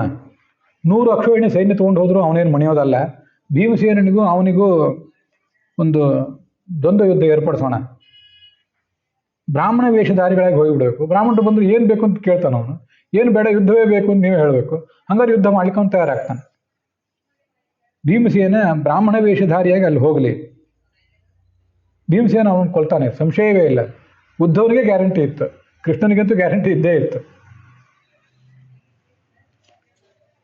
ಆದ್ದರಿಂದ ನೀನು ಕೂಡ ಅಲ್ಲಿ ಹೋಗಲೇಬೇಕು. ಬರೇ ಭೀಮಸೇನ ಅಲ್ಲ, ನೀನು ಅಲ್ಲಿ ಹೋಗಲೇಬೇಕು. ನಡಿ, ಈಗ ಕಾಲ ಪಕ್ವವಾಗಿದೆ. ಎಲ್ಲರೂ ಅದನ್ನು ಒಪ್ಪಿದ್ರು, ಯಾದವರೆಲ್ಲ. ಹೊರಟ ಇವನು ಇಂದ್ರಪ್ರಸ್ಥಕ್ಕೆ ಹೊರಟ. ದ್ವಾರಕೆಯಿಂದ ಇಂದ್ರಪ್ರಸ್ಥಕ್ಕೆ ಹೊರಟ. ಆವತ್ತೇ ಇರ್ಲಿಕ್ಕಿಲ್ಲ, ಮಾರನೇ ದಿವಸ ಹೊರಟಿರ್ಬೋದು. ಮಕ್ಕಳು ಅವರೆಲ್ಲರಿಗೂ ಹೇಳಿ ಅವ್ರ ಕೆಲವರು ಪತ್ನಿಯರನ್ನು ಹೊರಡಿಸಿದ. ಸಂಕರ್ಷಣ ಮನುಜ್ಞಾಪ್ಯ ಸ ನಿರ್ಗಮಯ್ಯ ಅವರೋಧಾನ್ ಸಸುತಾನ್ ಸಪರಿಚ್ಛದಾನ್. ಇವರೆಲ್ಲರೂ ಕೂಡ ಹೊರಟರು. ಮುಂದೆ ರಾಜಸೂಯ ಯಾಗದಲ್ಲಂತೂ ಕೃಷ್ಣನ ಸಮಸ್ತ ಪರಿವಾರನೂ ಅಲ್ಲಿ ನೆರೆದಿತ್ತು ಅಂತ ಕೇಳಿ ಬರ್ತದೆ. ರಥ ಏರಿ ಇಂದ್ರಪ್ರಸ್ಥಕ್ಕೆ ಬಂದು ಮುಟ್ಟಿದ. ಕೃಷ್ಣನ ಪತ್ನಿಯರೆಲ್ಲ ಇದ್ರು ಅಂತ ಅಲ್ಲಿದೆ. ಎಷ್ಟು ಜನ ಈಗ ಪತ್ನಿಯರಿದ್ರು ಅಂತ ಸಂಖ್ಯೆ ಏನು ಹೇಳಿಲ್ಲ. ಹೇಗೂ ರಾಜಸೂಯ ಯಾಗ ನಡೆಯೋದು, ಈಗಲೇ ಹೋಗಿಬಿಡೋಣ ಅಂತ ಇವರೆಲ್ಲ ಹೊರಟಿದ್ರು ಇರ್ಬೋದು. 16,100 ಜನ ಅಂತೂ ನಡೀತು. ದೊಡ್ಡ ಪರಿವಾರ, ಕತ್ತೆ, ಒಂಟೆ, ಕೋಣ, ಎಮ್ಮೆ, ಏನೇನೋ ಇತ್ತು. ಎಲ್ಲ ಅನೇಕ ಸಂಪತ್ತು ಎಲ್ಲ ತೊಗೊಂಡು ಹೊರಟರು. ಅಲ್ಲಿಂದ ಗುಜರಾತಿನಿಂದ ರಾಜಸ್ಥಾನ, ಅದು ಮತ್ಸ್ಯ ದೇಶ, ಅದನ್ನೆಲ್ಲ ದಾಟಿ ಅಲ್ಲಿಂದ ಉತ್ತರ ಪ್ರದೇಶಕ್ಕೆ ಬಂದ. ಅದೇ ಉತ್ತರ ಪ್ರದೇಶದಲ್ಲೇ ಈ ಹಸ್ತಿನಾವತಿ ಇಂದ್ರಪ್ರಸ್ಥ ಇರೋದು. ಆಗ ಧರ್ಮರಾಜ ಭಾರಿ ಆನಂದಪಟ್ಟ. ಎದ್ದು ನಿಂತು ಕೃಷ್ಣನನ್ನು ಆಲಿಂಗನ ಮಾಡಿಕೊಂಡೆ. ಮುಂದೆ ನಕುಲ ಸಹದೇವ, ಅರ್ಜುನ, ಭೀಮಸೇನ ಅವರು ಎಲ್ಲ ಇದ್ರು. ಭೀಮಸೇನನು ಕೃಷ್ಣನನ್ನು ಆಲಿಂಗನ ಮಾಡಿಕೊಂಡೆ. ಅರ್ಜುನ ಕೃಷ್ಣನನ್ನು ಆಲಿಂಗನ ಮಾಡಿಕೊಂಡೆ.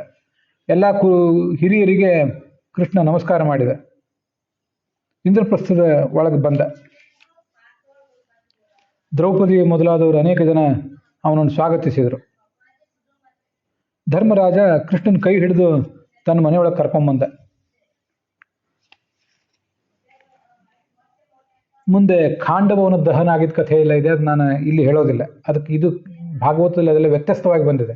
ಅದನ್ನೆಲ್ಲ ಹಿಂದೆ ನಡೆದದ ಕಥೆ ಅದು. ನಾನು ಅದನ್ನು ಈಗೇನು ಹೇಳೋದಿಲ್ಲ. ಅಂತೂ ಸಭೆ ಪ್ರಾರಂಭ ಆಯಿತು. ರಾಜಸೂಯಾಗ ಮಾಡ್ರಿ ಅಂತ ಹೇಳಿದೆ ಕೃಷ್ಣ. ಆದರೆ ಯುಧಿಷ್ಠಿರ ಹೇಳಿದೆ, ನೀನು ಬೆಂಬಲ ಕೊಟ್ಟರೆ, ನೀನು ನನ್ನಿಂದ ಮಾಡಿಸಿದರೆ ಅದನ್ನು ಮಾಡ್ತೇನೆ, ಇಲ್ಲದೆ ಹೋದರೆ ನನಗೆ ಆ ಶಕ್ತಿ ಇಲ್ಲ ಅಂದ. ಅವನು ಹೇಳಿದ, ಒಳ್ಳೆಯ ಸಂಕಲ್ಪನೆ ಆಗಿದೆ. ನಿನ್ನ ಕೀರ್ತಿ ಎಲ್ಲ ಕಡೆ ಹರಡಲಿ. ಜನರಿಗೂ ಈ ಮಹಾಯಾಗ ನಡೀಬೇಕು ಅಂತಿದೆ. ಎಲ್ಲ ರಾಜರನ್ನು ದಿಗ್ವಿಜಯದ ಮೂಲಕ ಸೋಲಿಸು. ಹಾಗೆ ಮಾಡಿದ ಮೇಲೆ ಈ ರಾಜಸೂಯಾಗ ನಾವು ಮಾಡಬಹುದು, ಅದನ್ನು ಮಾಡು ಅಂತ ಹೇಳಿದರು. ಅದರಂತೆ ಒಬ್ಬೊಬ್ಬರು ಪಾಂಡವರು ಒಂದೊಂದು ದಿಕ್ಕಿಗೆ ಹೋದರು. ನಿಮಗೆ ಇಲ್ಲೊಂದು ಕಥೆ ಗೊತ್ತಿರಬೇಕು. ಈಗ ದಿಗ್ವಿಜಯಕ್ಕೆ ಹೋದರು ಇವರ ಪಾಂಡವರು. ಆಮೇಲೆ ಜರಾಸಂಧನ ವಧೆ ಆಯಿತು ಅಂತಿದೆ. ಅದಲ್ಲ, ಮೊದಲೇ ಜರಾಸಂಧನನ್ನು ಕೊಂದು ಆಮೇಲೆ ದಿಗ್ವಿಜಯಕ್ಕೆ ಹೋದರು ಅಂತ ತಾತ್ಪರ್ಯ ನಿರ್ಣಯ, ಮಹಾಭಾರತ ತಾತ್ಪರ್ಯ ನಿರ್ಣಯ ಆಚಾರ್ಯ ಮಾಡಿದ್ದು. ಅದನ್ನೆಲ್ಲ ಸಂಶೋಧನೆ ಮಾಡಿ ಅದನ್ನು ವ್ಯತ್ಯಾಸ ಮಾಡಿ ಹೇಳಿದೆ. ಅದನ್ನು ಕೆಲವು ಈ ಪುಸ್ತಕದಲ್ಲೂ ಕೆಲವು ಕಡೆ ಹಾಕಿರ್ತಾರೆ. ವಸ್ತುತಃ ಜರಾಸಂಧ ವಧೆ ಆದಮೇಲೆ ದಿಗ್ವಿಜಯ, ಮೊದಲಲ್ಲ ಅಂಥೇಳಿ. ಅಂತೂ ಸಹದೇವನನ್ನು ದಕ್ಷಿಣ ದಿಕ್ಕಿಗೆ ಕಳಿಸಿದ, ನಕುಲನನ್ನು ಪಶ್ಚಿಮ ದಿಕ್ಕಿಗೆ ಕಳಿಸಿದ, ಅರ್ಜುನನನ್ನು ಉತ್ತರ ದಿಕ್ಕಿಗೆ ಕಳಿಸಿದ, ಭೀಮಸೇನನನ್ನು ಪೂರ್ವ ದಿಕ್ಕಿಗೆ ಕಳಿಸಿದ. ಅವರೆಲ್ಲ ಎಲ್ಲ ಕಡೆ ರಾಜರನ್ನು ಗೆದ್ದು ದಿವ್ಯವಾದ ಸಂಪತ್ತನ್ನು ತೆಗೆದುಕೊಂಡು ಬಂದರು. ಇದು ಮಹಾಭಾರತದಲ್ಲಿ ಹೆಚ್ಚು ವಿಸ್ತಾರವಾಗಿದೆ. ನಡುವೆ ಅವರು ಯಾರ್ಯಾರ ಜೊತೆ ಹೋರಾಟ ಮಾಡಿದರು ಅನ್ನೋದೆಲ್ಲ ಇದೆ. ಆದರೆ ನಾವೀಗ ನೋಡ್ಲಿಕ್ಕೆ ಕೂತದ್ದು ಮುಖ್ಯವಾಗಿ ಕೃಷ್ಣನ ಕಥೆ ಆದ್ದರಿಂದ ಆ ಕಥೆಯನ್ನೆಲ್ಲ ಹೆಚ್ಚು ನಾನೀಗ ಹೇಳೋದಿಲ್ಲ. ಸಂಪತ್ತೆಲ್ಲ ಬಂದು ಮುಟ್ಟಿತು. ಆದರೆ ಇನ್ನೂ ಜರಾಸಂಧನ ವಧೆ ಒಂದು ಆಗಿಲ್ವಲ್ಲ ಅಂತ ಕೃಷ್ಣನೇ ಹೇಳ್ತಿದ್ದ. ಅದನ್ನು ಕೇಳಿ ಇವನಿಗೆ ಚಿಂತೆ ಆಯಿತು, ಧರ್ಮರಾಜನಿಗೆ. ಹೇಗೆ ಜರಾಸಂಧ ಇನ್ನೂ ಇದ್ದಾಗ ನಾವು ಇದನ್ನೇನು ಮಾಡೋದು ಅಂತ ಅವರಿಗೊಂದು ಚಿಂತೆ ಅನಿಸಿತು. ಆಗ ಇವರೆಲ್ಲರೂ ಕೂಡ, ಈ ಭೀಮಸೇನ, ಅರ್ಜುನ ಮತ್ತು ಕೃಷ್ಣ ಬ್ರಹ್ಮಲಿಂಗಧರಾಹ, ತಮ್ಮೆಲ್ಲ ಕಿರೀಟ ಇತ್ಯಾದಿಗಳನ್ನು ಬದಿಗಿಟ್ಟು ಬ್ರಾಹ್ಮಣರ ವೇಷ ತೊಟ್ಟು ಗಿರಿವ್ರಜ ಅಂತ ಬಿಹಾರದಲ್ಲಿರುವಂಥ ಪರಿಸರ, ಬಿಹಾರವೇ ಮಗಧ, ಅಲ್ಲಿ ಹೋದರು. ಜರಾಸಂಧ ಇಂಥ ದುಷ್ಟ ಏನೋ ಆಗಿದ್ದ ಹೌದು, ಆದರೆ ಅತಿಥಿ ಸತ್ಕಾರ ಮಾಡೋದರಲ್ಲಿ ಮತ್ತು ಬಂದ ಬ್ರಾಹ್ಮಣರನ್ನು ಗೌರವಿಸೋದ್ರಲ್ಲಿ ದೊಡ್ಡ ನಿಪುಣನೆ, ದೊಡ್ಡ ತಜ್ಞನೆ. ನಾವೀಗ ಭಿಕ್ಷೆ ಬೇಡೋದಕ್ಕಾಗಿ ನಿನ್ನ ಬಳಿಗೆ ಬಂದಿದ್ದೀವಿ ಅಂತ ಇವ್ರು ಹೋಗಿ ಹೇಳಿದರು.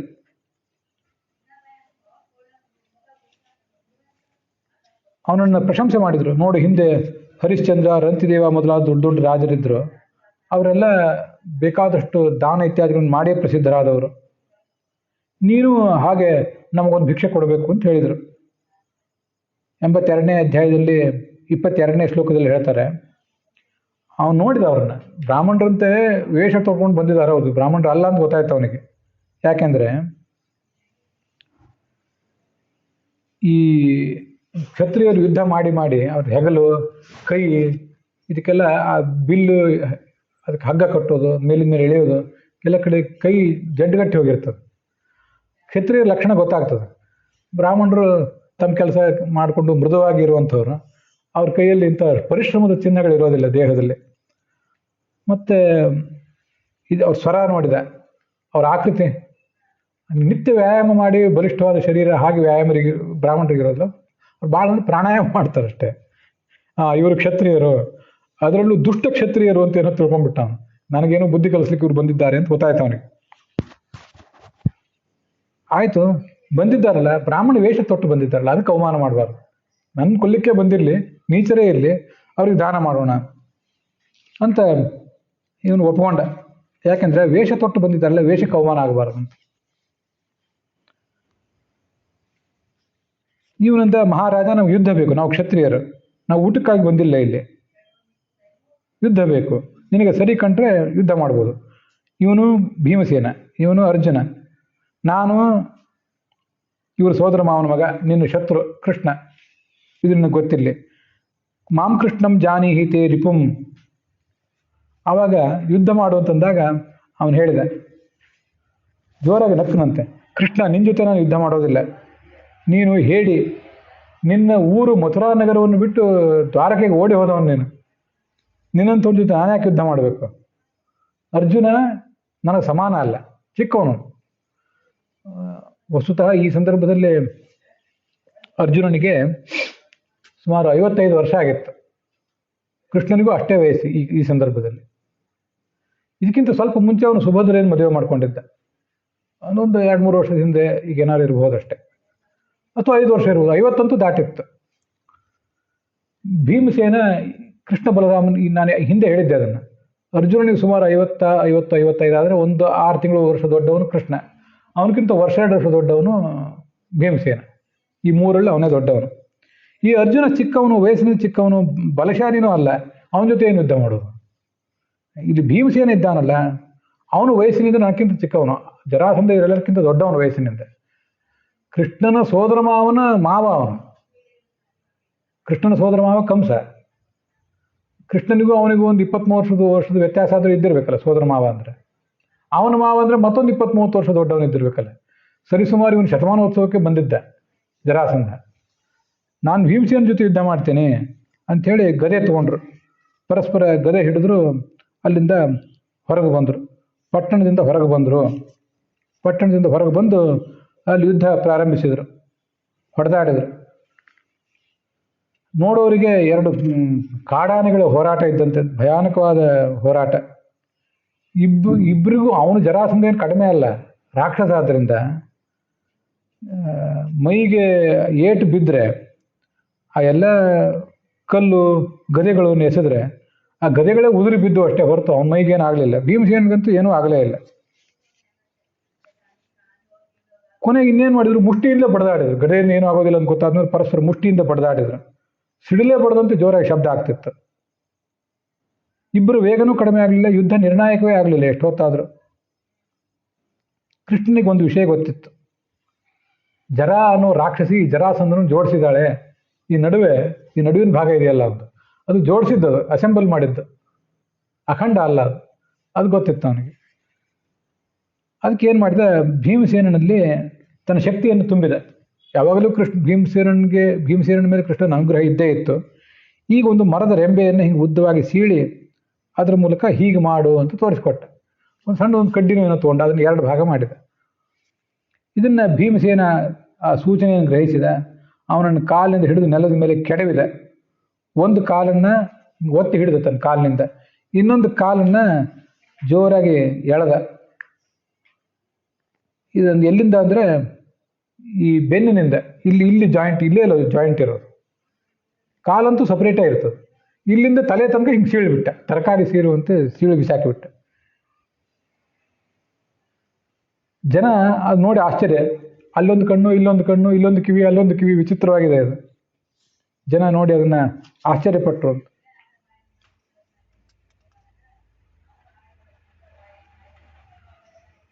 ಹೀಗೆ ಮಗಧ ರಾಜ ಸತ್ತು ಹೋದ. ಜನರಿಗೆ ಅದನ್ನ ಹಾಹಾಕಾರ ಮಾಡುವಂತಾಯಿತು. ಇದಕ್ಕೆಲ್ಲ ಮಹಾಭಾರತದಲ್ಲಿ ಸ್ವಲ್ಪ ಬೇರೆ ಥರ ಇದೆ. ಭೀಮಸೇನಿಗೆ ಜರಾಸಂಧನ ಗುಟ್ಟು ಏನಂತ ಗೊತ್ತಿರಲಿಲ್ಲ. ಕೃಷ್ಣ ಅದನ್ನು ತಿಳಿಸ್ಬೇಕಾಯಿತು ಅಂತ ಹೀಗೆಲ್ಲ ಕಾಣಿಸ್ತದೆ. ಆದರೆ ಭಾರತ ಹೇಳುವಂತೆ ಭೀಮಸೇನ ತನ್ನ ಬಲವನ್ನು ಮೊದಲು ಹೆಚ್ಚು ತೋರಿಸಲಿಲ್ಲ. ಕೃಷ್ಣನ ಸೂಚನೆಯನ್ನು ಅನುಸರಿಸಿ ಸ್ವೀಕಾರ ಮಾಡಿದ. ಭೀಮಸೇನಿಗೆ ಎಲ್ಲವೂ ಗೊತ್ತಿದ್ರು. ಭೀಮಸೇನಿಗೆ ಕೃಷ್ಣ ಗುರುವೇ. ಆದ್ದರಿಂದ ಹಿಂದೆ ಅದನ್ನು ಮಹಾಭಾರತ ಪ್ರವಚನ ಮಾಡುವಾಗ ಅದಕ್ಕೆ ಹೆಚ್ಚು ವಿಮರ್ಶೆ ಮಾಡಿದ್ದೆ. ಈಗ ಅದು ಬೇಡ ಅಂತೂ ಕೃಷ್ಣನ ಸೂಚನೆಗೆ ಅನುಸಾರವಾಗಿ ಕೊಂದು ಹಾಕಿದ. ಅಷ್ಟಾದರೆ ಸಾಕು. ಹಾಹಾಕಾರ ಆಯಿತು. ಕೃಷ್ಣಾರ್ಜುನರಿಬ್ಬರು ಭೀಮಸೇನನ್ನು ಆಲಂಗಿಸಿದರು. ಮುಂದೆ ಅವನ ಮಗ ಜರಾಸಂಧ ಇದ್ದ. ಜರಾಸಂಧನ ಮಗ ಸಹದೇವ ಅಂತ, ಅವನನ್ನು ಪಟ್ಟಾಭಿಷಿಕ್ತನನ್ನಾಗಿ ಮಾಡಿದರು. ಅಲ್ಲಿರುವ ಎಲ್ಲ ರಾಜರನ್ನು ಕೂಡ ಬಿಡುಗಡೆ ಮಾಡಿದರು. ಅಲ್ಲಿಗೆ 82ನೇ ಅಧ್ಯಾಯ ಸಮಾಪ್ತವಾಗಿದೆ. ಹಾಗೆ ಇವತ್ತಿನ ಭಾಗನೂ ಕೂಡ ಸಮಾಪ್ತವಾಗಿದೆ. ಹುಸಿಯ ನಾಡಿ ಹೊಟ್ಟೆ ಹೊರೆವ ವಿಷಯದಲ್ಲಿ ರಸಿಕನೆಂದು ಹುಸಿಗೆ ಹಾಕಿದರು ಎನ್ನ ಋಷಿಕೇಶನೇ, ಈಶನಿಂದ ಚರಣ ಭಜನೆ ಆಸೆಯಿಂದ ಮಾಡುವೆ, ದೋಷ ರಾಶಿ ನಾಶ ಮಾಡು ಶ್ರೀಶಕೇಶವ. ಶ್ರೀಕೃಷ್ಣಾರ್ಪಣ ಮಸ್ತು.